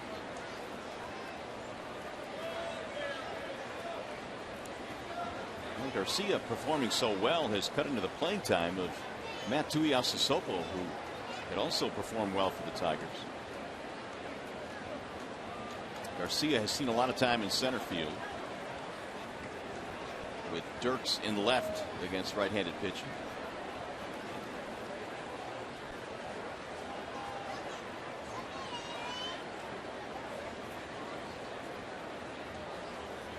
Time called, and here comes Gomes out to the mound. Tigers about hit the Indians today 10-3. Francona jotting down notes. MLB.com at bat is the #1 source for live baseball everywhere you go. It's available for iPhone, iPad, Android, and BlackBerry 10. At Bat delivers Tigers baseball with live audio, pitch tracking, and a whole lot more. Text at Bat to 31826.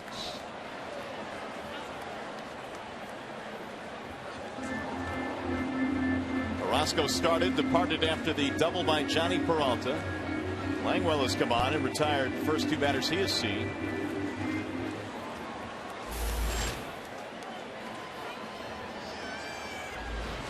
Dirks on deck.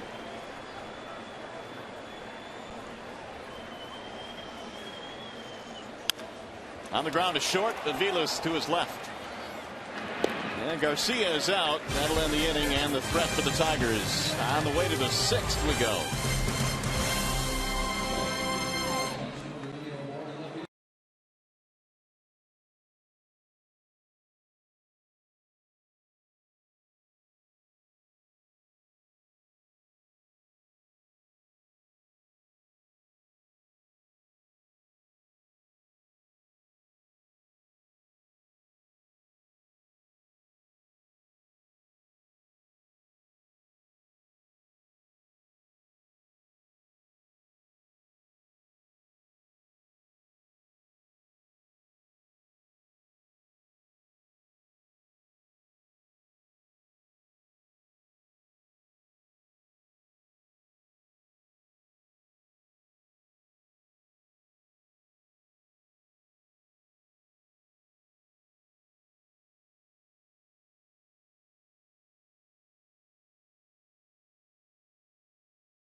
Porcello's given up a couple of runs in this game on 3 hits, but by and large, he has been in total command against this Cleveland Indians team, which is really struggling. And right now, they came into play having lost 9 consecutive games on the road, and it's just good to see Porcello continue to go out and put up zeros like the rest of the starting rotation has done. Well, the Indians potentially could have had a big inning in the 5th. The first 2 men reached, but Porcello limited them to just 1 run, and in 5 innings, he's given up 1 earned run. 5 strikeouts, 1 walk. And so back to work goes Porcello here in the 6th. It'll be Kipnis leading it off, then Swisher, and then Brantley.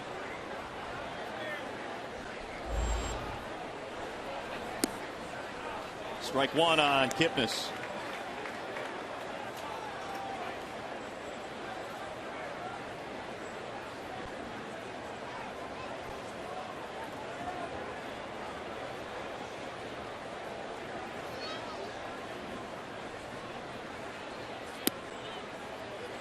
Strike 2 on Kipnis.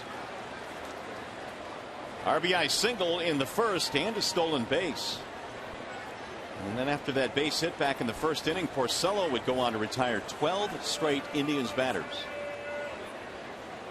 The 0-2. 1 ball, 2 strikes.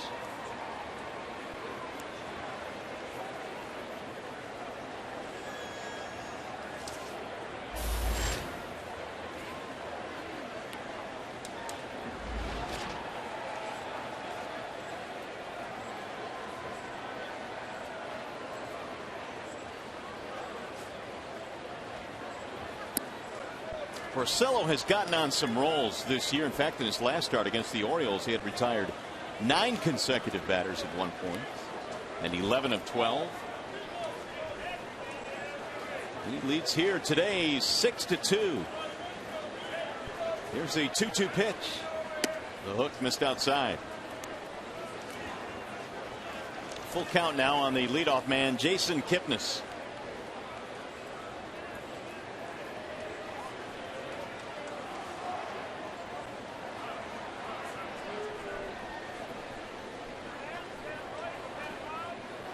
Way outside, he walked him. Leadoff man on here in the 6th. Back to the studio we go. Trevor Thompson has some news on the Twins and Nats.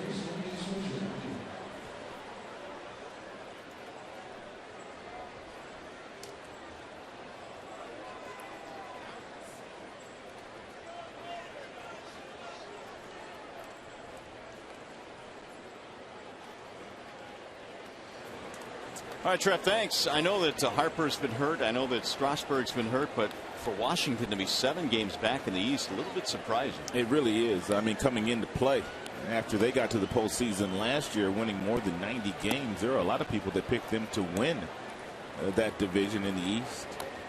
But it really doesn't help if you don't have a healthy Strasburg and you don't have a healthy Bryce Harper. Both guys are on the disabled list. Very popular pick to get to the World Series from the National League. Second straight inning, the Indians have gotten the leadoff man on. Runner goes, and a ground ball foul. Swisher is 0 for 2.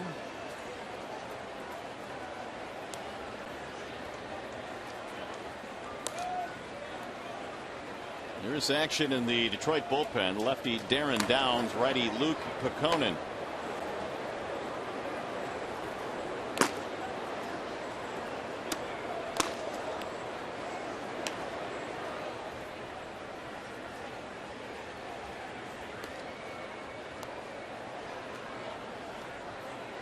Here's the 1-1.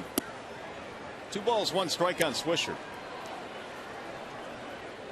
Xfinity is telling us that the top fastball so far today is thrown by Porcello, 95 miles an hour.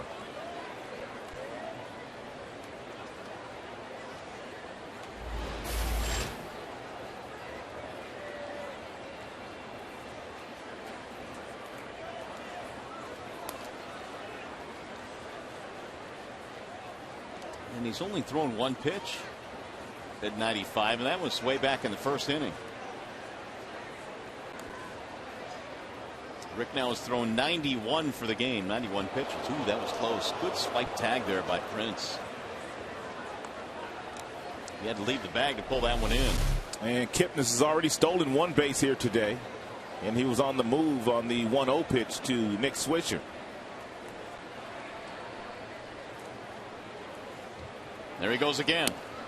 Here comes Avila's throw. It's high into center field. Backed up by Garcia. Another steal for Kipnis. That'll be his 13th.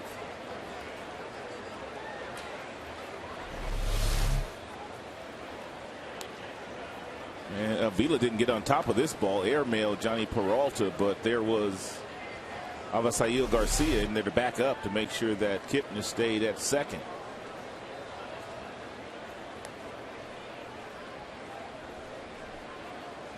Terry Francona running here, down 4 runs. Swing and a miss. Fill the count now 3-2. Nick Swisher. Fly ball and a strikeout in this game, running his streak now to 0 for his last 22 at bats.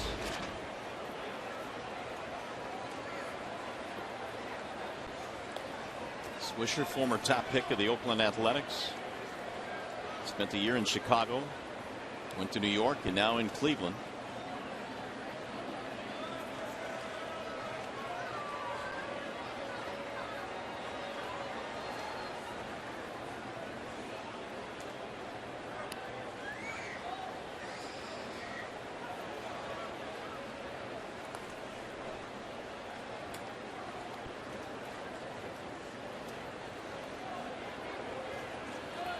Rick gave up a run in the first, one more in the fifth. He is allowed a leadoff walk here in the sixth.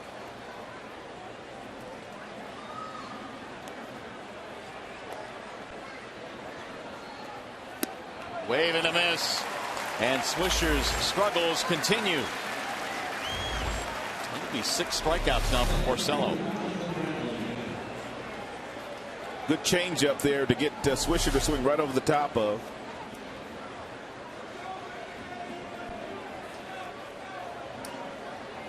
First out of the inning, and now the cleanup man, Michael Brantley, who today is 0 for 2 and in the series is 0 for 6.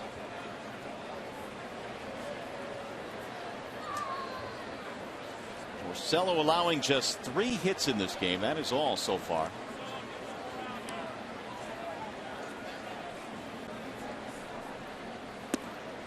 Ball 1 to Brantley.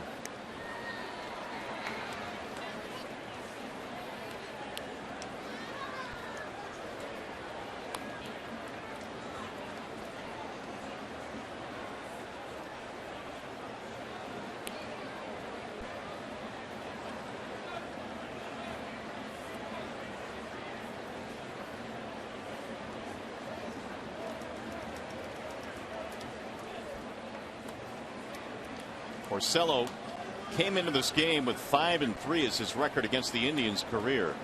It's his 17th start overall against the Tribe.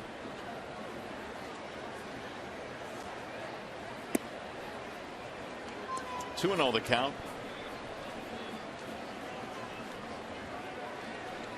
His last winning decision overall was on May 17th at Texas.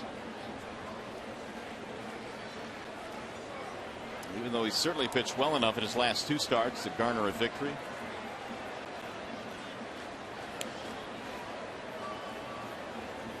Brantley sends a ground ball foul. 2-1.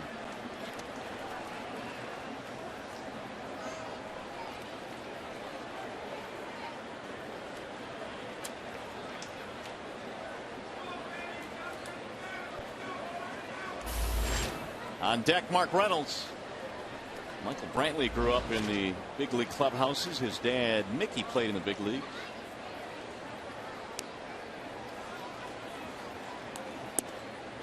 There's a strike, and the count is 2-2. Did you ever cross paths with Mickey? I did. Yeah, I spent a couple of years in the Seattle Mariners organization, and Mickey at that time was a minor league player. His dad's been a big league hitting coach. Michael says he talks to his dad every single day. Here's the 2-2. Right back to the mound. Porcello's going to throw to second, and he is safe. Throw to first. They got him. Johnny is so heads up. Wow. Johnny Peralta. They still got the out thanks to Johnny. You surprised Rick went to second there? Not really, because it looked like he had a shot at Kipnis. Kipnis was off the bag. If he fires it right away, they probably get him, but he hesitated, and that allowed him to get back. But he may have been waiting for Johnny to get to the bag. But the heads-up play by Peralta to simply apply the tag and then throw the ball down to first base to get Brantley. Brantley can run. Real heads-up on Peralta's part. Barely got him at first base. 2 outs. Here's Reynolds. Strike one.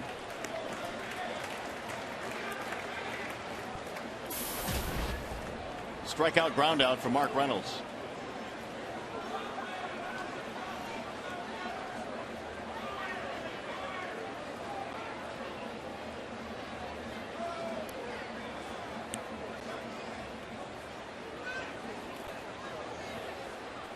One ball, one strike.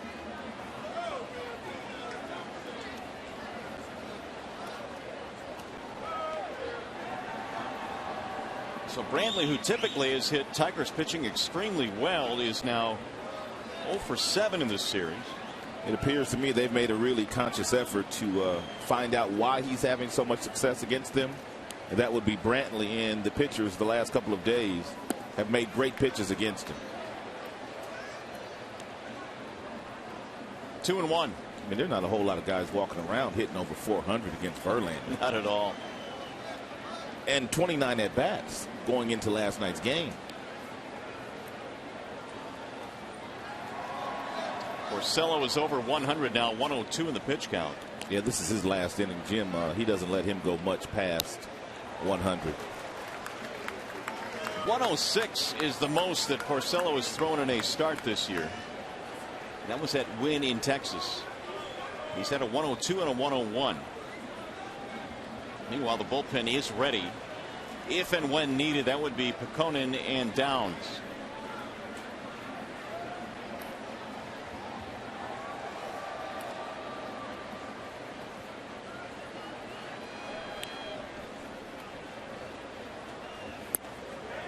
Strike called on the outside part of the plate, and Porcello pitches around a leadoff walk.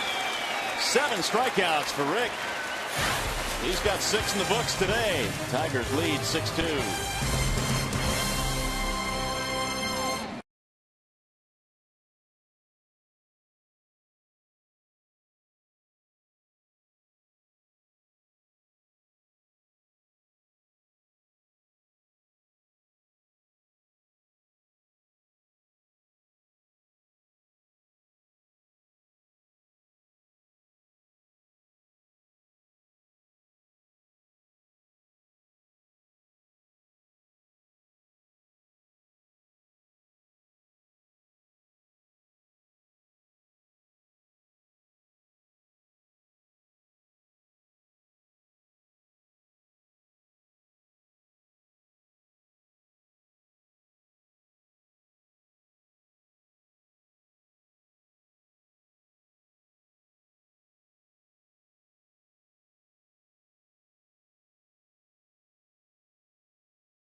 Park, 10 Tigers hits today, and Rick Porcello allowed just 3 hits here this afternoon, and He receives the handshake as he headed back to the dugout, and it appears he is done for the afternoon.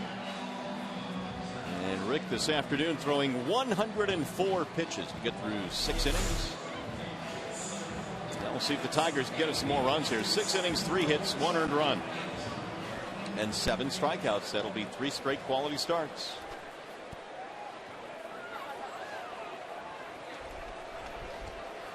Here's Andy Dirks to lead it off. Dirks, Hunter, and Cabrera.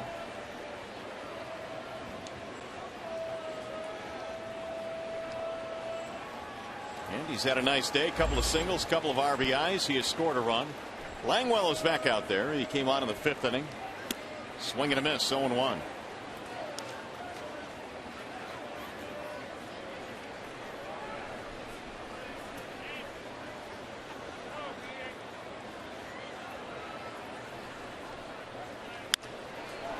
To center field. Bourne will stretch out and make the catch. Nice play by Michael Bourne. He took Dirks' 3rd hit away from him. He has the ability to go back on balls and take away doubles, and he has enough speed and gets a quick enough jump to take away singles that attempt to fall in front of him.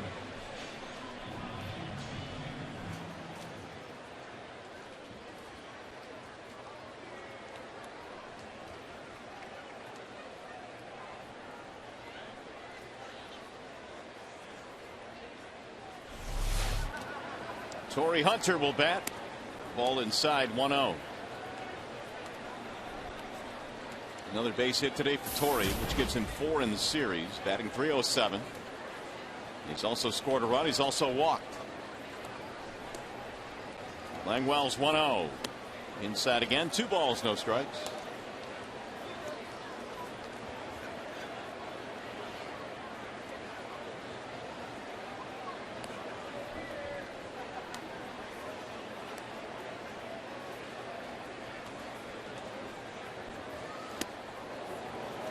Chasing that time, and the count is 2-1.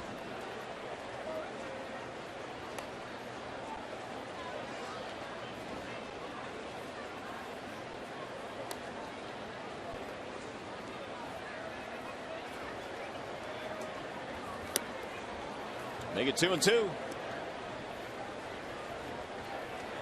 Conan now is joined by Phil Koch in the Tiger bullpen. A couple of big swings by Torrey Hunter. Langley able to throw that fastball right by Torrey.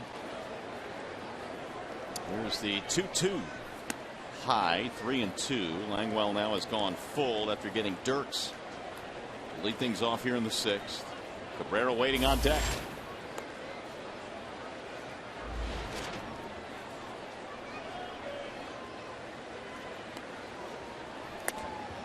He threw it by him again out of the strike zone. Every last fastball that Langwell threw to Torrey Hunter was up in the zone. Torrey helped him out a little bit.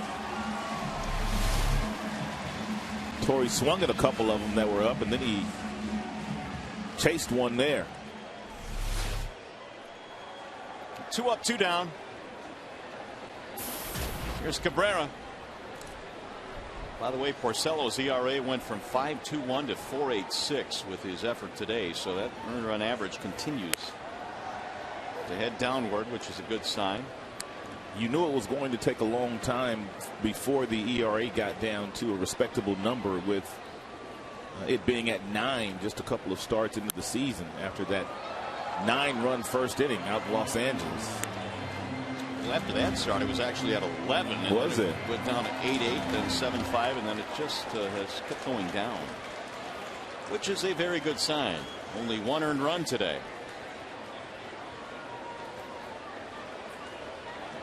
Oh, 0-2 on Miguel. Outside, would not chase. 1-2. Again tomorrow, Anibal Sanchez will not make his scheduled start. Some shoulder stiffness. Here's the 1-2. Look out, up and in, and Cabrera staring back out. Now home plate umpire Andy Fletcher telling him to calm a little. So is the catcher Gomes. Well, I think Yan Gomes said to Miguel he's not trying to do it. And we have just watched 4 or 5 pitches to Torrey Hunter that were not necessarily that far in, but they were up. So Langwell having a difficult time of commanding that fastball.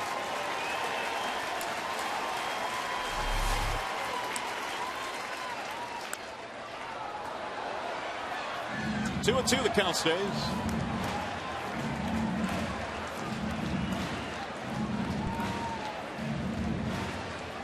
Tigers had a big 4-run second. That is the big difference in this game. They lead 6-2. Only 3 Indians hits today, 10 for Detroit. And he got him, strike 3, and a 1-2-3 inning for Langwell. His 3rd strikeout of the game, on our way to the 7th.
Tigers on top here at the ballpark. They lead it by a score of 6-2. And how are you guys doing? We got to get them some better tickets next time, right? Yeah, I think so. Although they have a big sign which would block quite a few folks. So that's probably why they got them up top. Yeah, that's a heck of a piece of artwork there. On our way to the 7th inning, it'll be Luke Peconin to take over now for Detroit. And Luke Peconin can give Jim Leyland multiple innings out of that bullpen if Jim wants to use him in that fashion here today. Good numbers for Luke. 8 games now that he's been in, and 1.42 ERA. Santana leads it off and hammers one to center field. Garcia's on the run. He'll track it down at dead center and runs up against the wall. Boy, Santana hammered that thing. And Garcia ran that bad boy down. He got a great jump on that ball and took a beeline directly toward where he needed to go. Took his eye off of it momentarily, found it, made a nice running grab.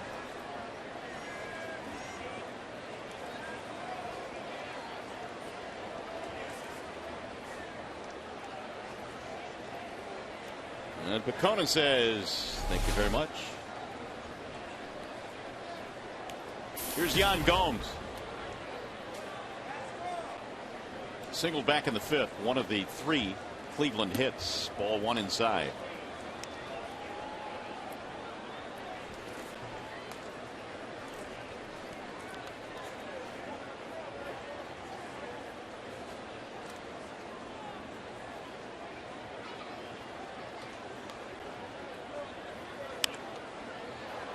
Popped up foul. This will get back into the seats. 1 ball, 1 strike on Gomes. Conan replaces Porcello, who goes 6 today through 104 pitches. Getting way to the Tiger bullpen. We'll try and put this one in the win column for him. Conan came up on May 21st at Cleveland.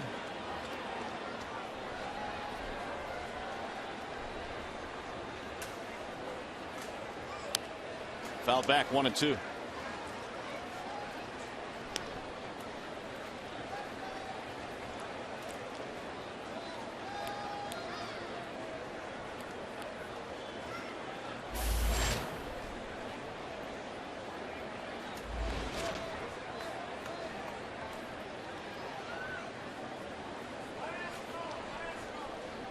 And the 1-2 pitch. Inside and low. 2 balls, 2 strikes. Luke, a former 3rd round pick of the Tigers.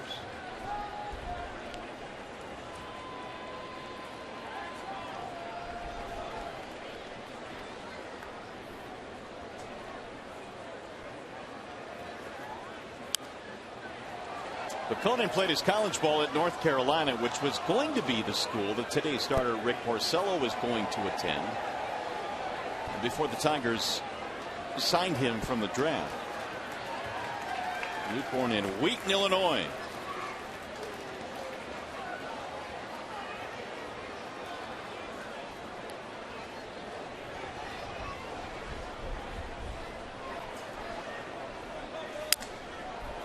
Toward the shortstop, Peralta can't scoop it. Tried to do it with the glove and was unable to do it. But Gomes is aboard. And Johnny got lazy there with the glove. He didn't get it down far enough, and because of that, he'll probably be given an error on this play. E6. That is only the 4th error that Johnny Peralta has made this year.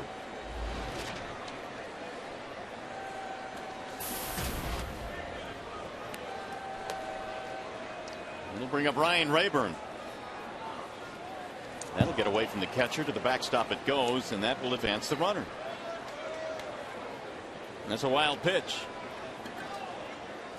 The Tigers by and large have been much better this year defensively. That is only their 22nd error of the season. Only Baltimore has had fewer miscues. Actually, the Tigers have 2 today, don't they? So they have 23 this year. Baltimore, Detroit, Minnesota, your top 3 in fielding.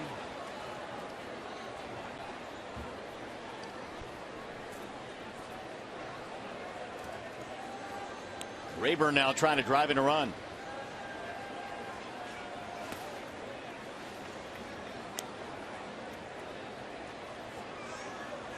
Two and 0.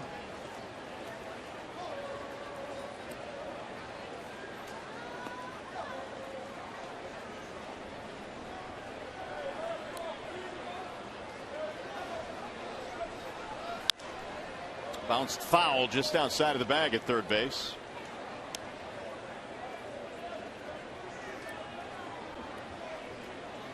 Rayburn today has an RBI. He is 0 for 2. His ground ball produced a run back in the 5th. RBI chance here in the 7th.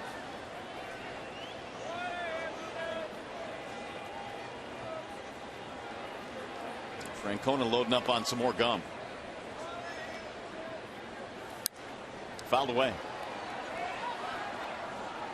2-2 on Rayburn.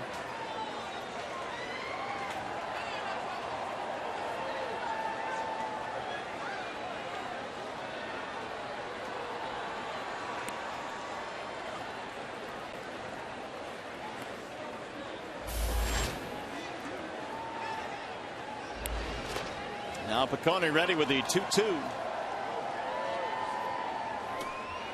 Missed it inside, 3-2.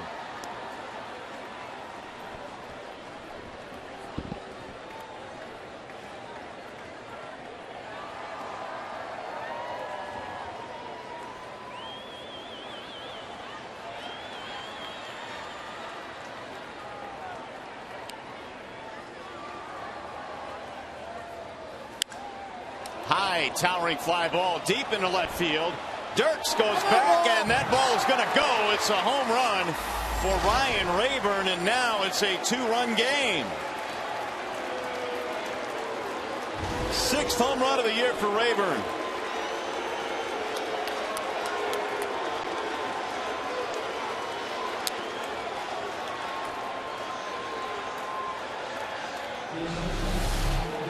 And Ryan knew he was going to get a fastball in the 3-2 count. It was right down the middle, sitting on a tee for him, and as soon as he hit it, he knew it was gone. So Rayburn has a 3 RBI day. And now a once comfortable lead is down to 2, 6-4. Vilas hammers one to center. Garcia's on the run. That ball was hit 400 feet as well. Garcia's made a couple real nice plays in center field. He took a double away from Santana and a possible double there away from Aviles. Here comes Leland. He's seen enough. Yes, he has. With Michael Bourne due next, Phil Koch will be summoned out of the bullpen.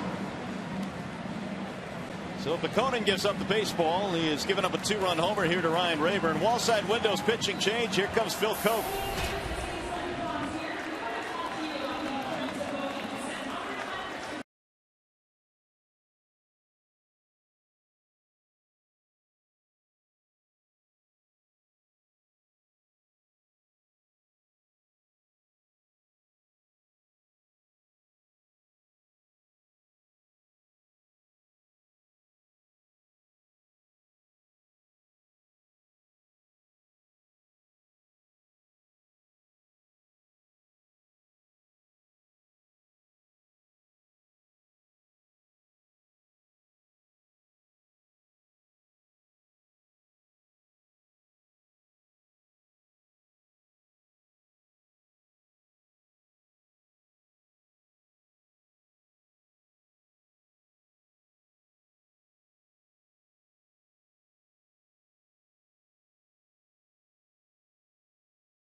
Dragging along, but all of a sudden it's a game once again. Phil Koch has come out of the bullpen now in a 2-run contest. And Jim has said on many occasions that Phil Koch is the one guy down in that bullpen that he has to get back on track. He wants to see him get back to the way that he pitched last year in the postseason. And the last couple times Koch's been out there, he's been pretty good. 2-run home run by Ryan Rayburn has made it 6-4. 2 outs. Michael Bourne is up there.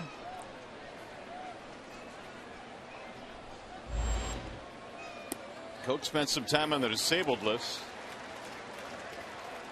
In fact, he was taken off the DL on May 11th, right before a game against Cleveland. A left groin strain, which slowed his season down.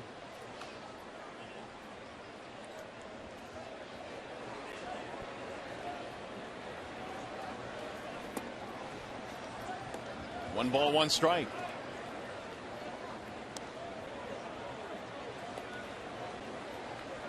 Six runs on 10 hits for the Tigers, 4 runs on 4 hits for the Indians.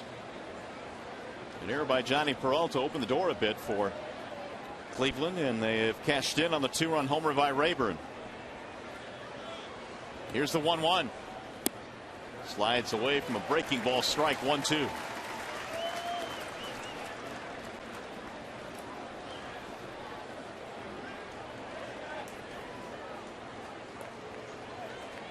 Bourne today with a double in 3 at-bats plus a run scored.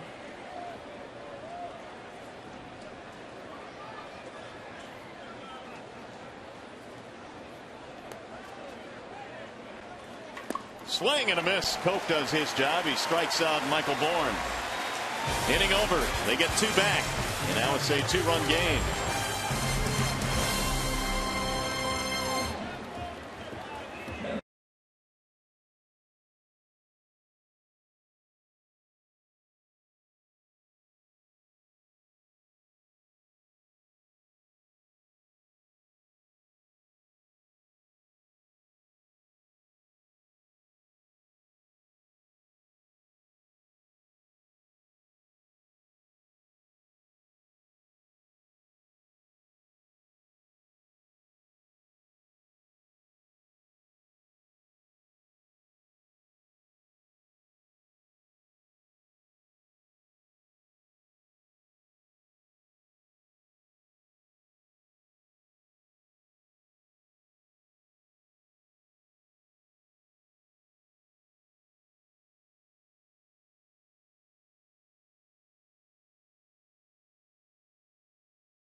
I want to thank you from the depth of my heart for your devotion, your support, your loyalty, and your love.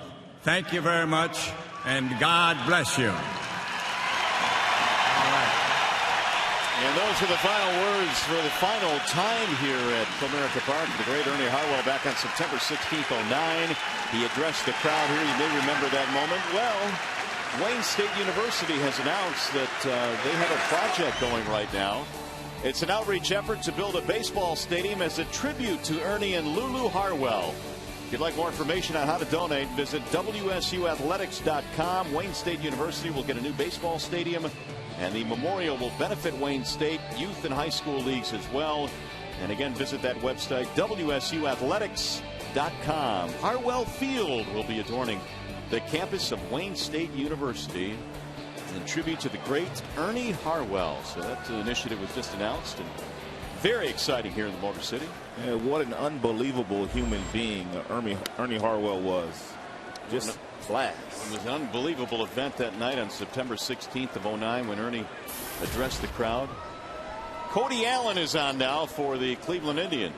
Yeah, Allen's got a really big arm. His fastball gets up to 95, 96. Real good numbers up and down. He's only given up 2 home runs, and the opponent's hitting only 179 against Cody. Prince Fielder starts it off. Tigers trying to rebuild their lead. It's down to 2 now. 6-4 is our score as we play in the bottom of the 7th. Didn't take Allen very long to get to the big leagues. He drafted last year and finds himself in the big leagues this year, and he made it to the big leagues last year. Hammered in the air toward left field, hit well, but it's going to stay in the ballpark. Brantley goes to the warning track. Fielder is out, 1 gone.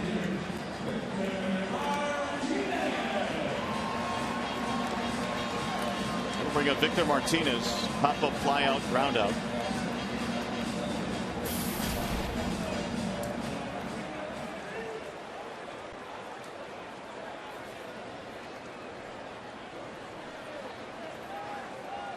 Allen replaces Langwell, who came on in the 5th inning. He took over for the starter Carlos Carrasco.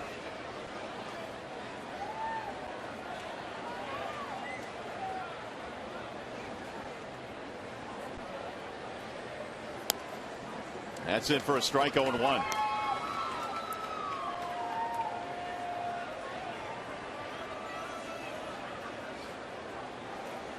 Allen last year made 27 appearances out of the bullpen. His big league debut last year had an ERA of 3.72. 23rd round pick. Ball high. 1-1. Typically guys that are drafted in the 23rd round don't make it quite that quickly to the big leagues. They sure don't. But in the minor leagues, he posted an ERA of 1.74, so he cruised through the minors. Popped up foul, back out of play. Talked about Victor Martinez and some of the adjustments that he has made. Take a look at Victor in April and May. He's out in front of just about everything. Check swings, can't catch up to the fastballs upstairs. But now, take a look at him on the right there. He is staying behind the ball. And when you stay behind the ball and you use your legs, you can generate a lot of bat speed. And that's what Victor has been doing about for a week now. 1-2 on Martinez. Slap to left field. That's going to be a base hit. Brantley goes over to cut it off, and Martinez will hold with a 1-out single. That is such a pretty swing by Victor Martinez, allowing the ball to travel. Big fastball by Allen at 95, so he doesn't try to force the issue. He's not trying to pull it. He's trying to create a bat angle, which would allow him to put it in play. And I like the way that he came out of the batter's box. Victor was thinking 2 when he came out of that batter's box, but Brantley stopped him and held him to a single. Well, here's Peralta, who's had another nice day. Single, double, run scored. And his average now up to 339. He came in 3rd in the American League in hitting. Allen rather spins in a breaking ball for his strike. 0-1.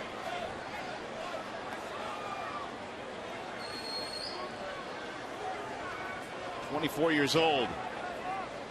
Cody Allen.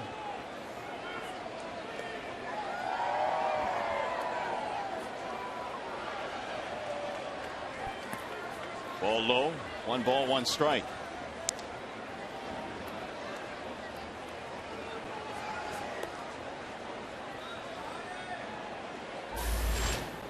Joaquin Benoit starting to warm up.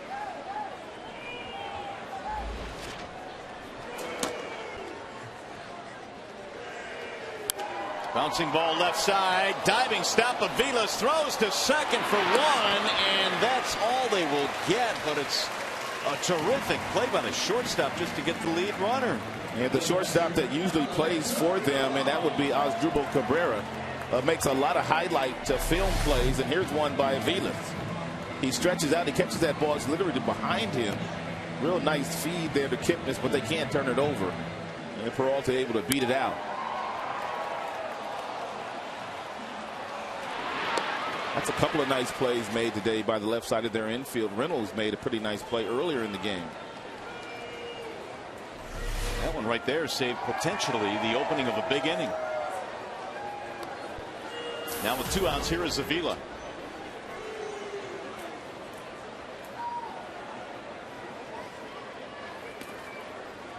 Get away from Gomes, and the runner will try and advance, and he will. Peralta broke quickly on that ball that didn't get too far away from Gomes. Good read by Johnny Peralta. You have to anticipate.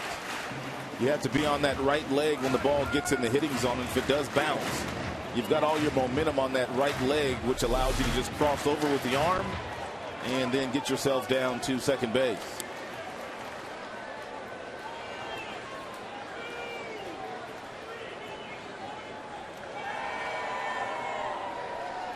Wild pitch. Advancing the runner.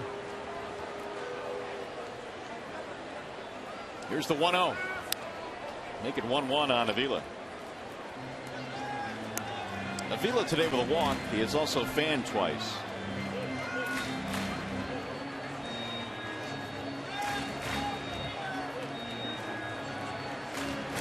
Allen pitched 3 different schools. University of Central Florida for a couple of years, St. Pete Junior College, High Point University in North Carolina. He moved around quite a bit as an amateur.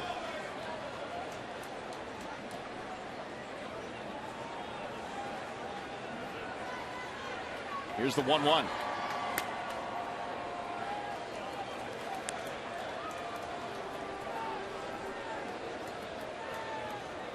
Tigers have not scored a run since getting 2 in the 3rd. They led 6-1 at that point. It is now 6-4. Avita's had himself in some nice fastball counts today as he sits right now. 2 balls and 1 strike, but he's taking swings at him, but he's fouled them off. More than likely he's going to get himself another fastball here. Got one, but it missed way outside. 3-1.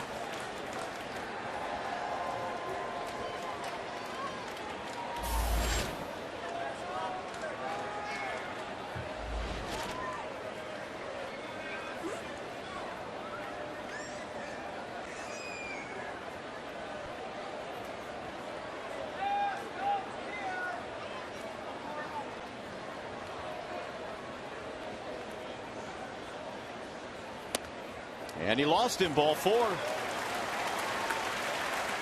It's Alex's 2nd walk today. It keeps the inning going for Infante. Holmes out to the mound to have a chat with Allen. Another good afternoon for Omar. Single double run scored. And his batting average back over the 300 mark at 301.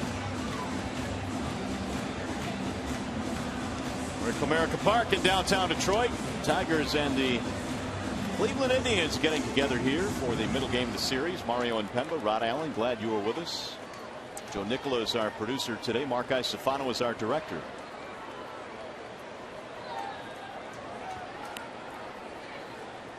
Now the Tigers look for a big hit here from Infante to rebuild that lead. In for a strike. Omar has done some of his best work against Indian pitching this year. His batting average over 400 against the Tribe.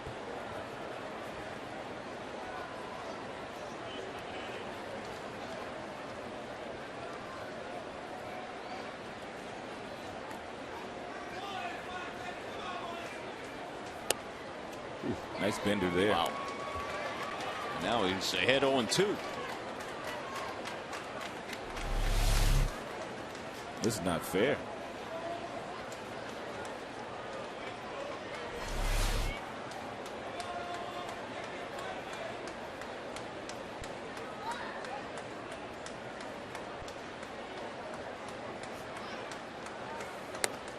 Hitters are just 3 for 23 against Allen this year with men in scoring position. We got Garcia waiting on deck. And they bat only 179 against him with runners on base. 1-2.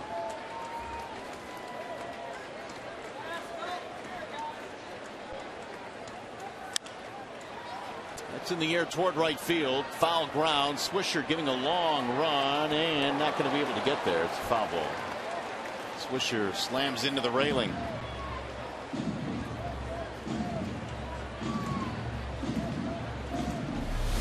Great effort here by Swisher.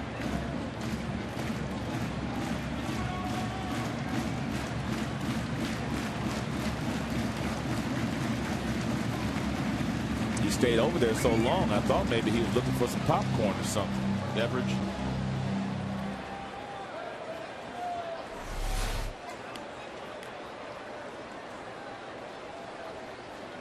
One ball, 2 strikes.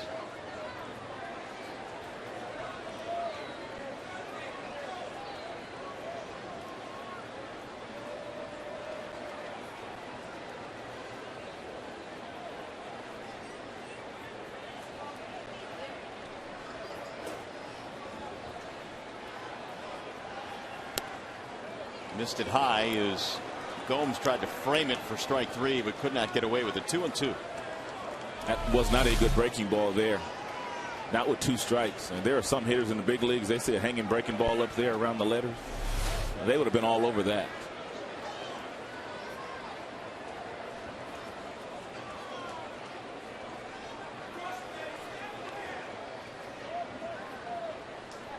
And the 2-2.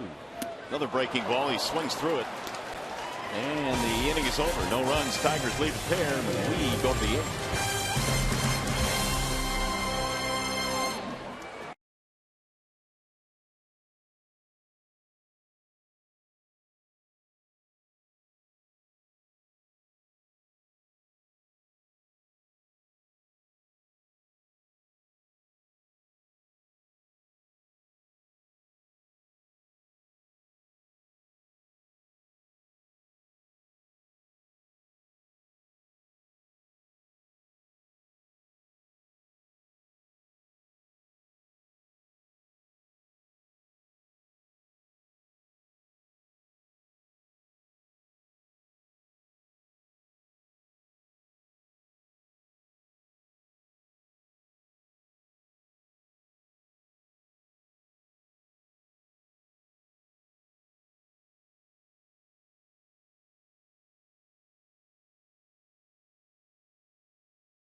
For the entire Tigers lineup today, Dirks on a couple of occasions has driven in runs. Prince Fielder, he also has driven in 3.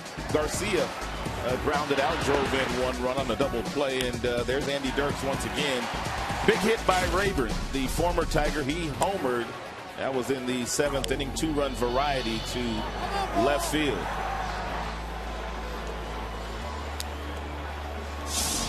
Here are some other particulars about this game. The Tigers up 6-4. Fielder with a big day today. The Tigers rotation in their last 15, an ERA of 2.61, and Rayburn's home run has tightened this one up. He has 3 driven in this afternoon. Phil Koch is still out there as we go to the top of the 8th. Kipnis, Swisher, Brantley due up. And so Jim Leyland has elected to keep the lefty in instead of bringing in Benoit, who is still heating into the Detroit bullpen in case he's needed. Koch came on and struck out Michael Bourne to end the 7th. Kipnis is 1 for 2, single walk RBI. And 2 stolen bases today.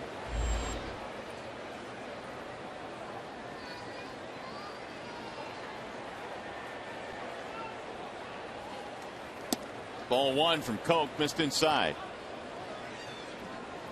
Tigers 6 runs, 11 hits. Indians 4 runs on 4 hits.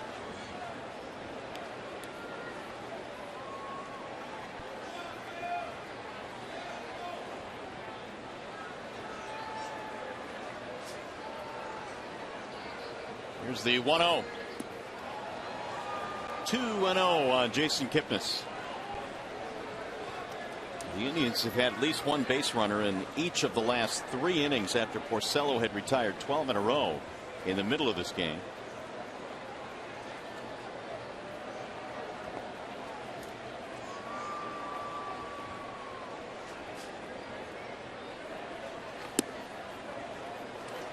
Two and 1 on Kipnis.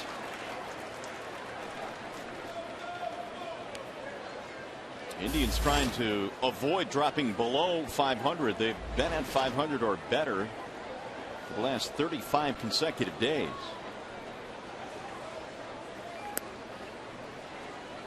Make it 3-1.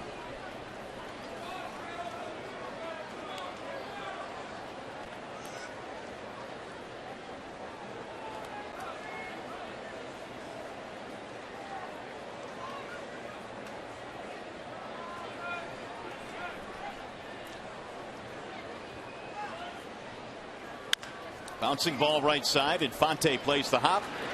Kipnis is out, 1 away.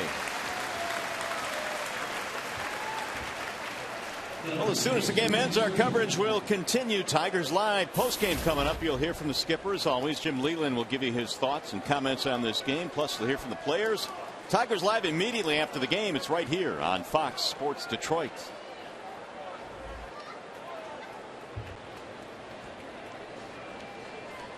One out for Swisher. Mad right-handed here against the lefty Coke. 0 for 3 for Swisher. 2 punch-outs today.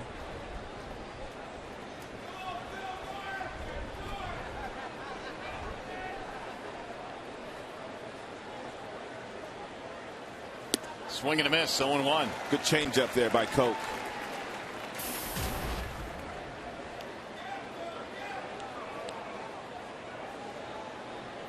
Swisher's average down to 240. And his slump has reached 0 for 23.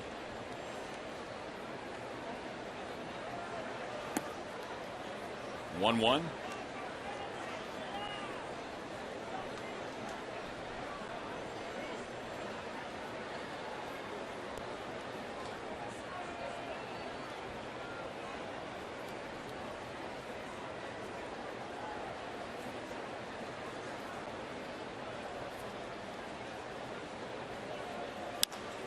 Swisher lines one to right field. Hunter is on the move to make the catch. Swisher came by one right now. 2 gone. That is an 0 for 4 for Swisher. And nice play in right field by Torrey. If you're Nick Swisher, you just got to keep swinging. They'll fall sooner or later.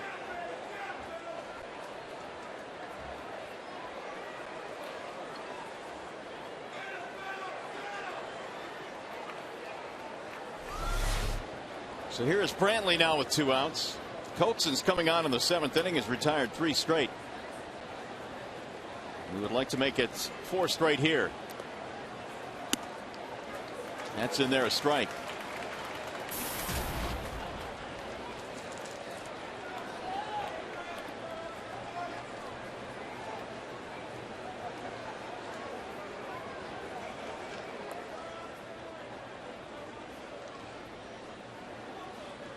Here's the 0-1.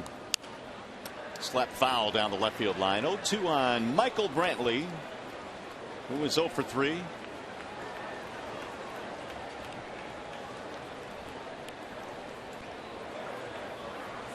Well, the Tigers have out-hit the Indians badly today, 11-4.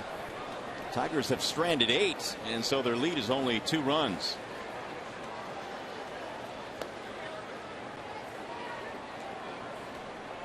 Here's the 0-2. Fouled away again.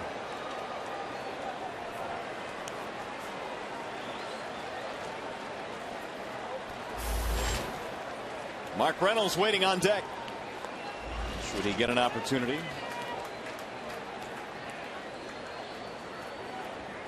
And if he does, he'll beat the tying run at the plate.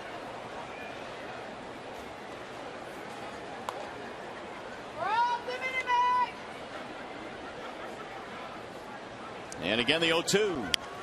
And another foul back out of play.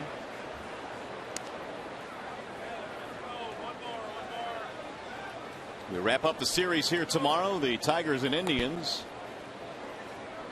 Tigers' next road trip will begin in Kansas City.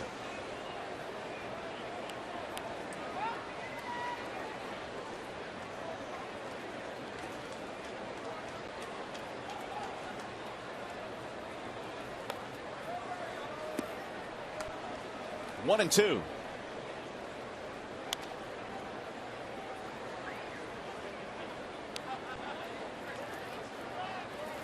Tigers trying to nail this one down for Rick Porcello, who gave up a run 2 batters into this game and then really cruised along, retiring 12 in a row before he gave up another run in the 5th. He allowed just 1 earned run today. Chopped toward third, foul, and it appears a broken bat as well.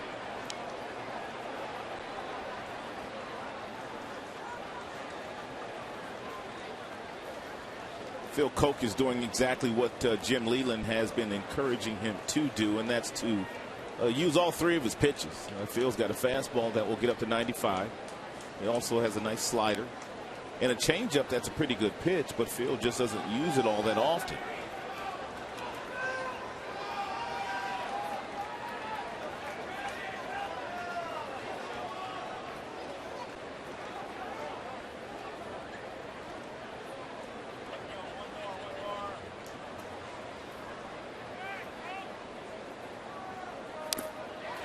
We foul tipped it, and Avila unable to hold on to it. So Brantley's still alive.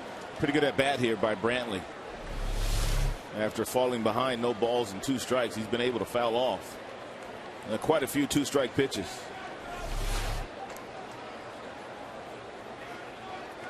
Brantley not going quietly.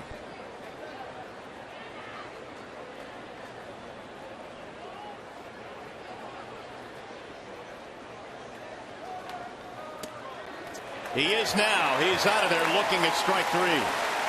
Coke gets some 1, 2, 3 here in the 8th. Nice job. We'll go to the bottom of the 8th inning.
Comerica Bank, a part of Detroit and the community since 1849.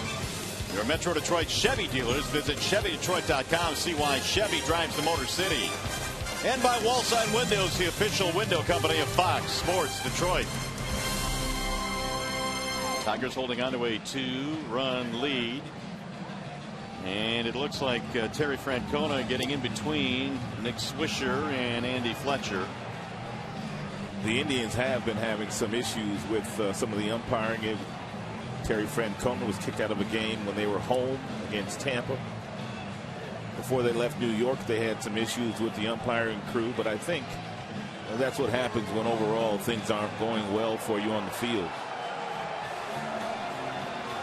Now Francona is giving the heave-ho. He said the magic word. Well, there goes the gum. Second time now that Francona has been ejected with his new gig. Now some frustration perhaps. No doubt. From Swisher, who is now 0 for his last 24. But it's his skipper that is thrown out of the game.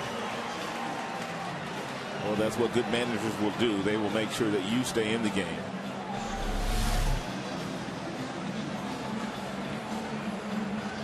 And here's what Francona did to get in front of his player to diffuse that situation. But then the wick was lit right after that, and Francona was ejected. See you. Slow-mo there from Andy Fletcher.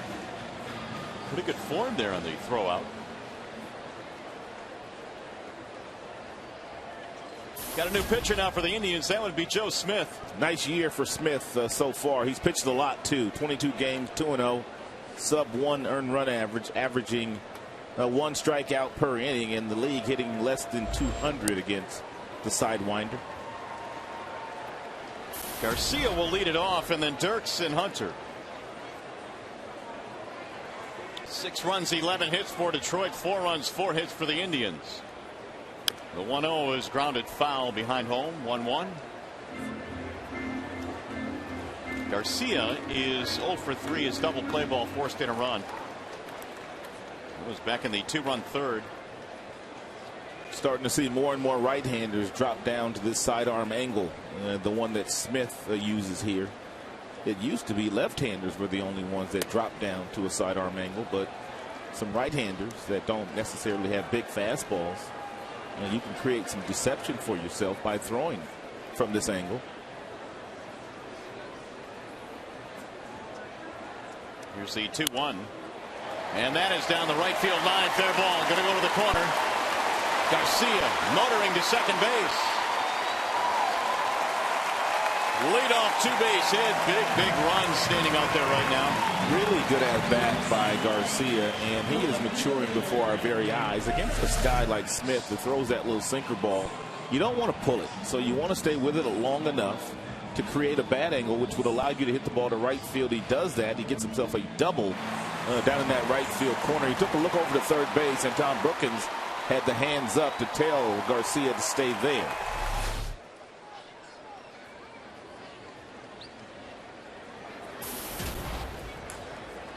See if the Tigers now can get this important insurance run in. In for a strike on Andy Dirks.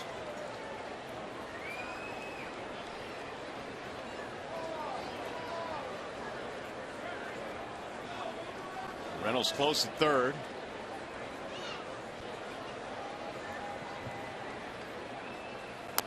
Andy cues one off the end of the bat foul. Let's take a look at the Jimmy John's freaky fast delivery of the game. And Dirks has had a really nice day. 3-0 swinging real early in this contest. Purdy a run. Also drove in another run with a base hit. So just a really nice day for Andy Dirks.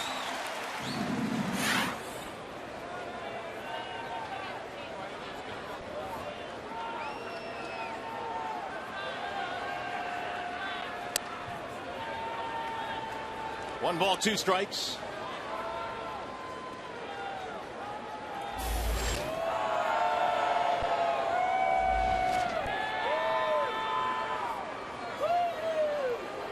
And the 1-2. Lifted in the air on the infield. And Reynolds will make the play.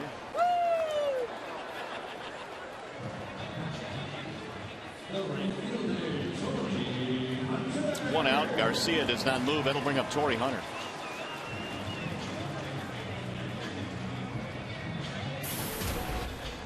Torrey 1 for 3. Single walk, run scored.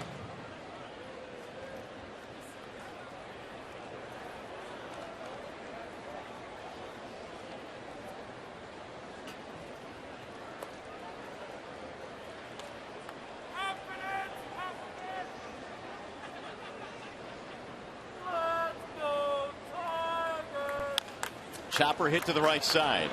Swisher has it, shovels it. Smith covers for the out. Garcia moves to third.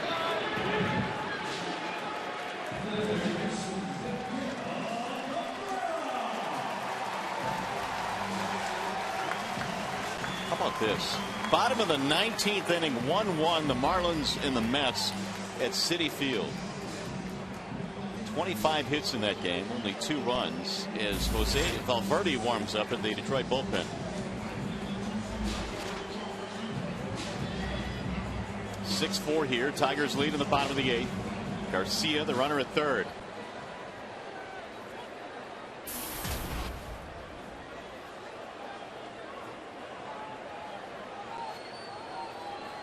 Nick and Andy Fletcher still going at it.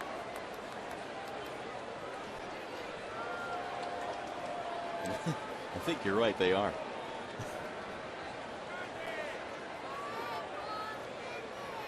They've been going at it for a while.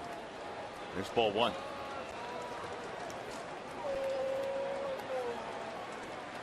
There have been in the history of the game some right-handers that have thrown from this arm angle with a lot of success. Dan Quisenberry, Kent DeColby. Closers, no doubt. 2 balls, no strikes. Then the one kid too that came up with Oakland a couple of years ago. They had a really nice rookie season. Yeah. Drawing a blank on his name. Name's on the tip of my tongue. He came on like gangbusters. I can't get it either. 3 balls, no strikes. I can see him though. Okay, this is bugging me now. 3-0 pitch. He is inside. Cabrera gets his walk. Well, Prince Fielder has done a lot of damage after Cabrera walked. And there's no doubt that Smith basically walked Cabrera there on purpose. Wasn't going to give him anything to hit. So Fielder will have an opportunity here, and he's come through in the clutch today. Had that big bases loaded double back in the second. Garcia, the runner at third, Cabrera at first.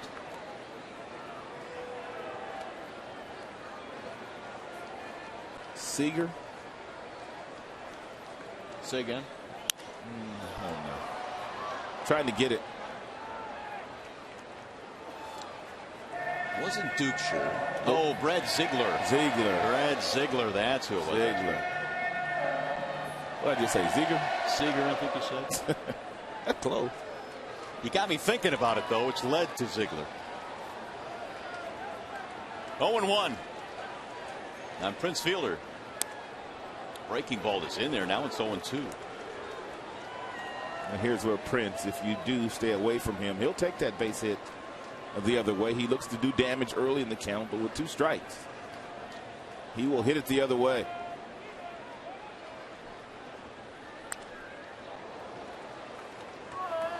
Prince has already gotten 1 big hit in this game with the bases loaded. He doubled over the head of Ryan Rayburn in right field to drive in all 3 runs.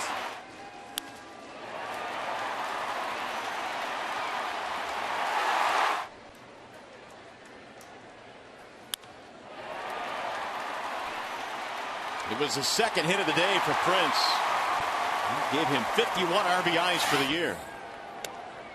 When Sales outside, stays outside. 1 ball, 2 strikes. 51 RBIs would lead most clubs, but not this one. There's Martinez waiting on deck.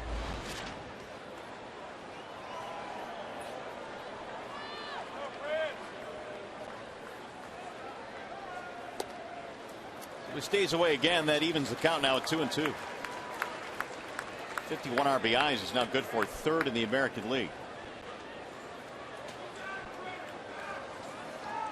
4th in baseball.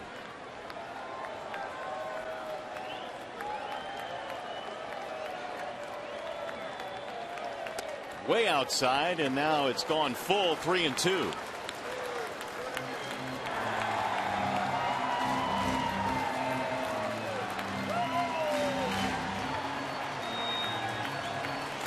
Six-4, Tigers have the lead, looking for more here in the bottom of the 8th. 2 on, 2 out.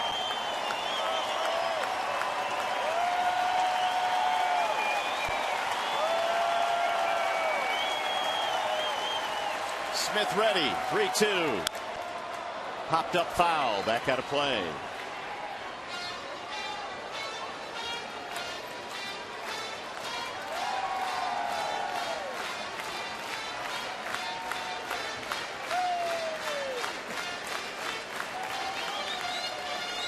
Smith came on here to start the 8th inning. He immediately gave up the double to Garcia.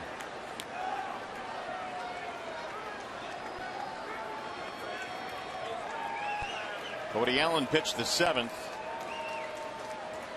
Swing and a miss to strike him out, and the Prince goes down swinging to end the inning. Let's go to the 9th. 2-run game. Here comes Valverde.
Now for the Indians, 6-4 is our score. The Tigers have out hit them 12-4, but they left 10 men on base. Trev sounds like he got a couple cups of coffee in him.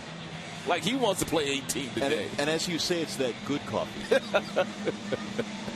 Hey, Valverde is in now for Detroit. 16th game now for Valverde. A little rocky yesterday. Valverde gave up a couple of solo shots in the 9th inning. And Tigers still went on to win the game, of course. And he threw 27 pitches while doing so yesterday. By the way, the last time 2 games in the big leagues went 18 innings, it was 2006. Not that long ago. No, it's happened again today. Well, Valverde is on to get the final 3 outs here, but Drew Smiley is warming up in the Detroit bullpen.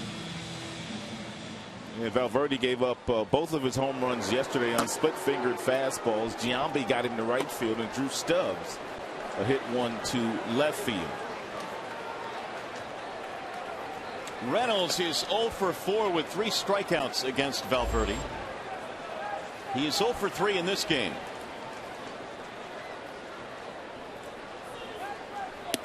And the first one is in for a strike.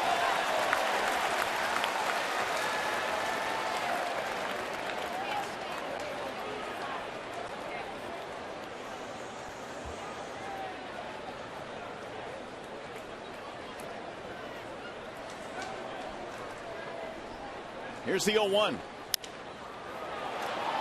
Lazy fly ball, shallow center. Garcia is under it, and 1 gone.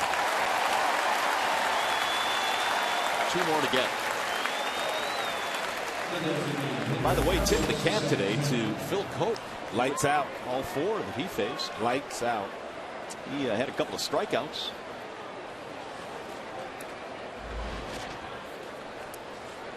Putting Valverde in a position to save this one. Boy, Santana, little success against Valverde. 1 for 11. It's the 3rd consecutive day that Jim has used Valverde. He threw 9 pitches on Thursday. I told you 27 yesterday. Big swing there, 0-1. And Jim must feel like Valverde's getting himself into real good pitching shape now, because earlier he was reluctant in using Valverde in 3 consecutive days. He basically did not have a spring training. And even though he didn't cough up the lead yesterday, most managers, after their closer goes out there and he's not at his best, and Papa Grande was not at his best yesterday, most managers try to get their closers right back out there again. Jim said before the game today he would prefer to stay away from Benoit and Valverde today to keep them or give them off, but it's a safe situation here, and he's going with his closer. 1-1 on Carlos Santana.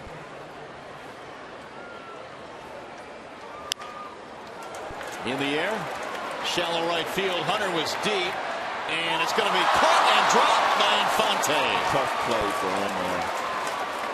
Torrey in right field playing no doubles depth, which means that nothing can be hit over his head, and he may have taken 1 step back on the big swing by Santana, not able to recover. Infante almost makes a really good catch.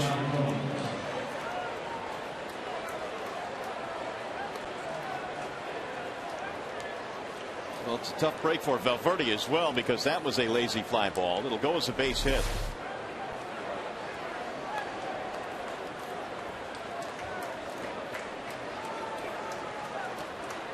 Now Yan Gomes will stand in, the tying run.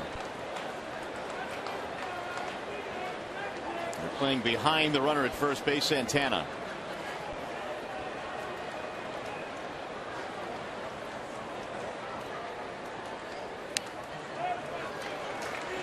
He was on that one, 0-1.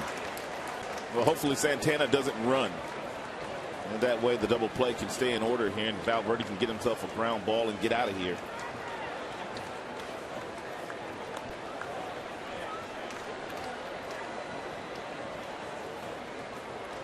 Gomes has been on base twice, single, and also reaching on an error by Peralta. Gomes got some pop in that bat. He's already homered 6 times this year in limited playing time. Not a good swing there, 0-2.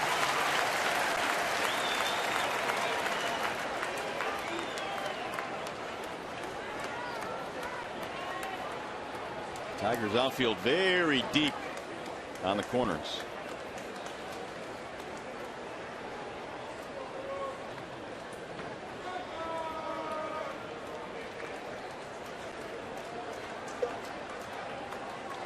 Oh, 0-2 on Yan Gomes. Ball high, 1-2.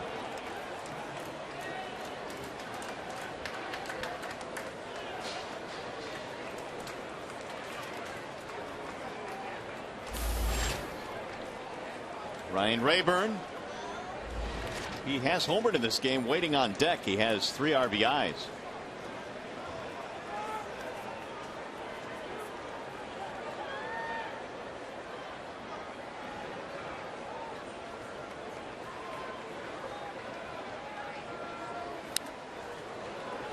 Gomes stays alive.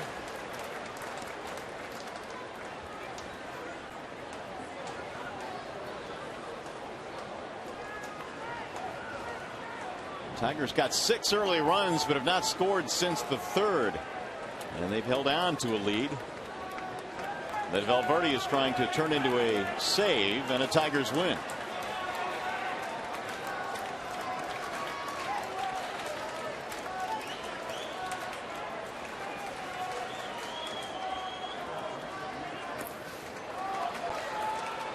Two and two.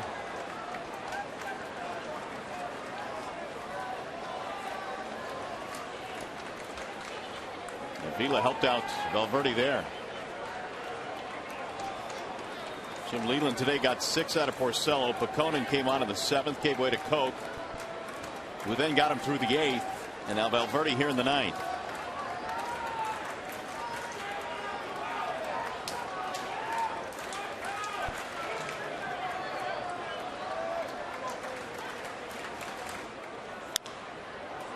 Fly ball down the right field line, heading back to the seats.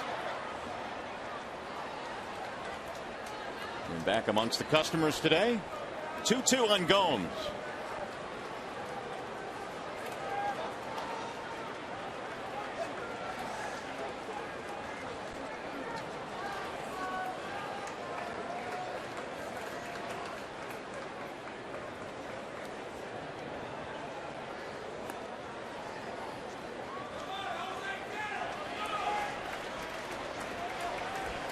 Sellout crowd here this afternoon, 41,000 plus. Tigers bench equally enthralled in this one, hoping for a save here from Valverde, who misses way high, and the count goes 3-2. Now you want to make it happen here. If you're Papa Grande, you don't want to go 3-2. You want to make some contact happen on this 2-2. Actually, it is 3-2. It is 3-2. Well, he wanted contact on 2-2. So you really want to make it work here.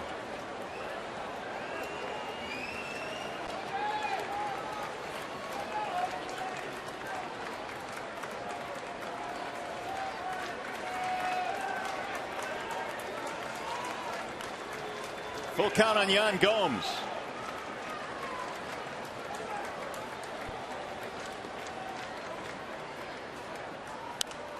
Fouled away again.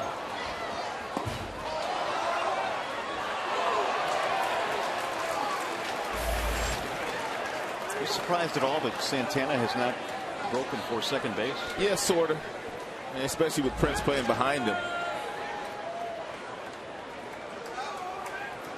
They've given him a lot of room down there, but Santana so far has stayed at first, which has kept the double play in order. And even on the 3-2 pitch, right, because Valverde really not paying no attention to him.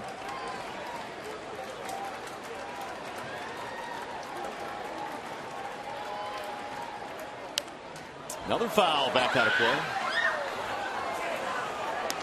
Valverde throwing a lot of strikes in 14 pitches. 10 of those have been in the strike zone.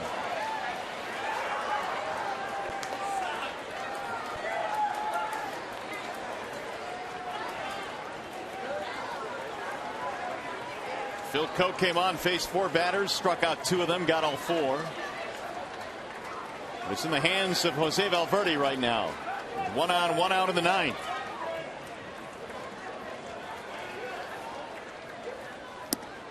and he walked it. And now the Indians have 2 men on. The tying runs are aboard.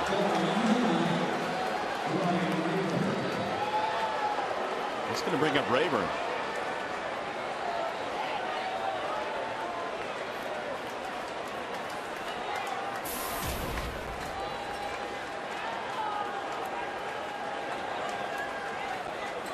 Two-run shot for Rayburn back in the 7th.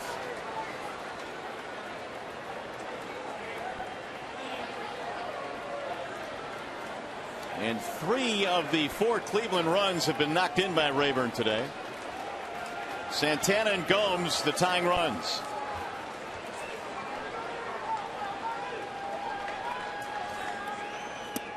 Check swing, strike 1 on Rayburn. Here's a home run that Rayburn hit in the 7th inning.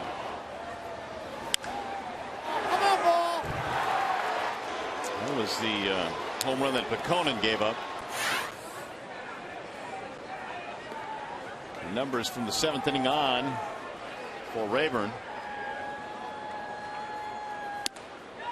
Outside, 1 ball, 1 strike. First meeting between these 2 former teammates. 1-1.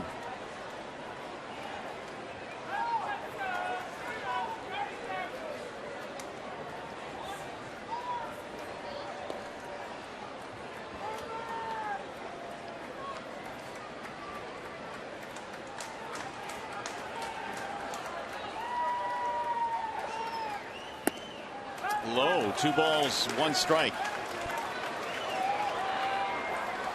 Valverde got the first out, and then he got Santana to hit a shallow fly ball to right field, but Hunter was deep. And Infante couldn't get out there, and it dropped between him off the glove of Infante. And then a walk to Gomes.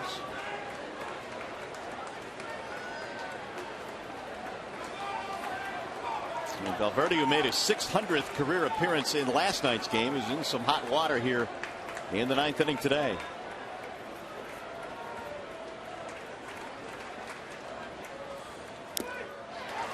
Fouled off, 2-2 on Rayburn.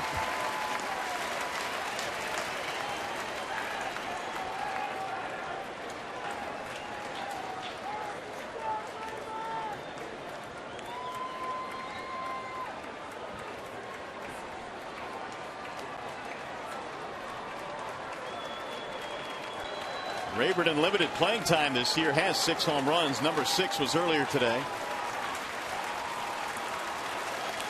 And Valverde ready with a 2-2.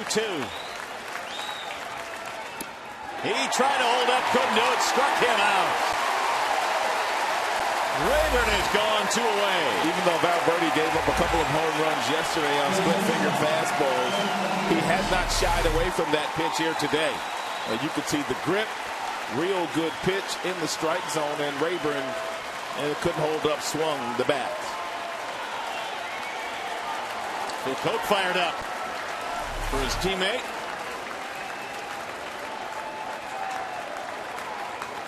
And it's going to be up to Micah Vilas for the Indians. 0 for 3 career against Valverde. 1 more out to get for Jose. And it's in for strike 1.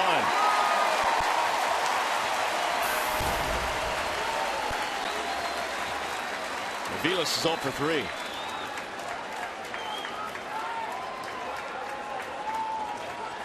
Sellout crowd today of 41,691.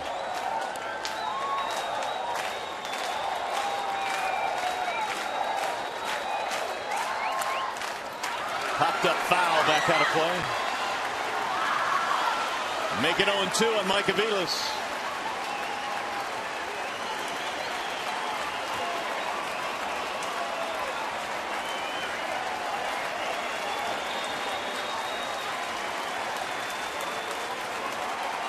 Crowd on its feet.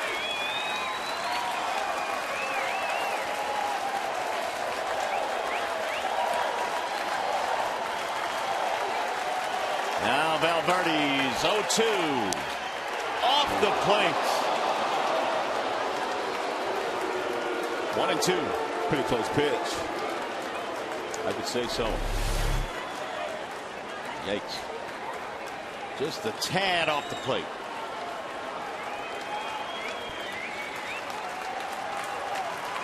Papa wanted it.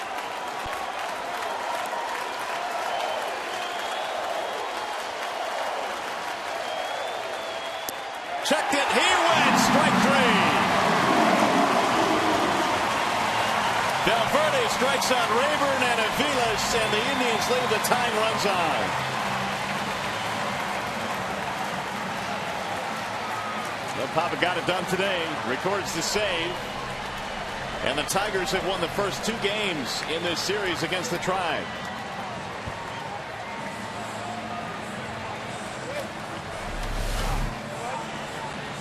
Couple real good split-fingered fastballs thrown to get strike 3 on Aviles and also strike 3 on Ryan Rayburn.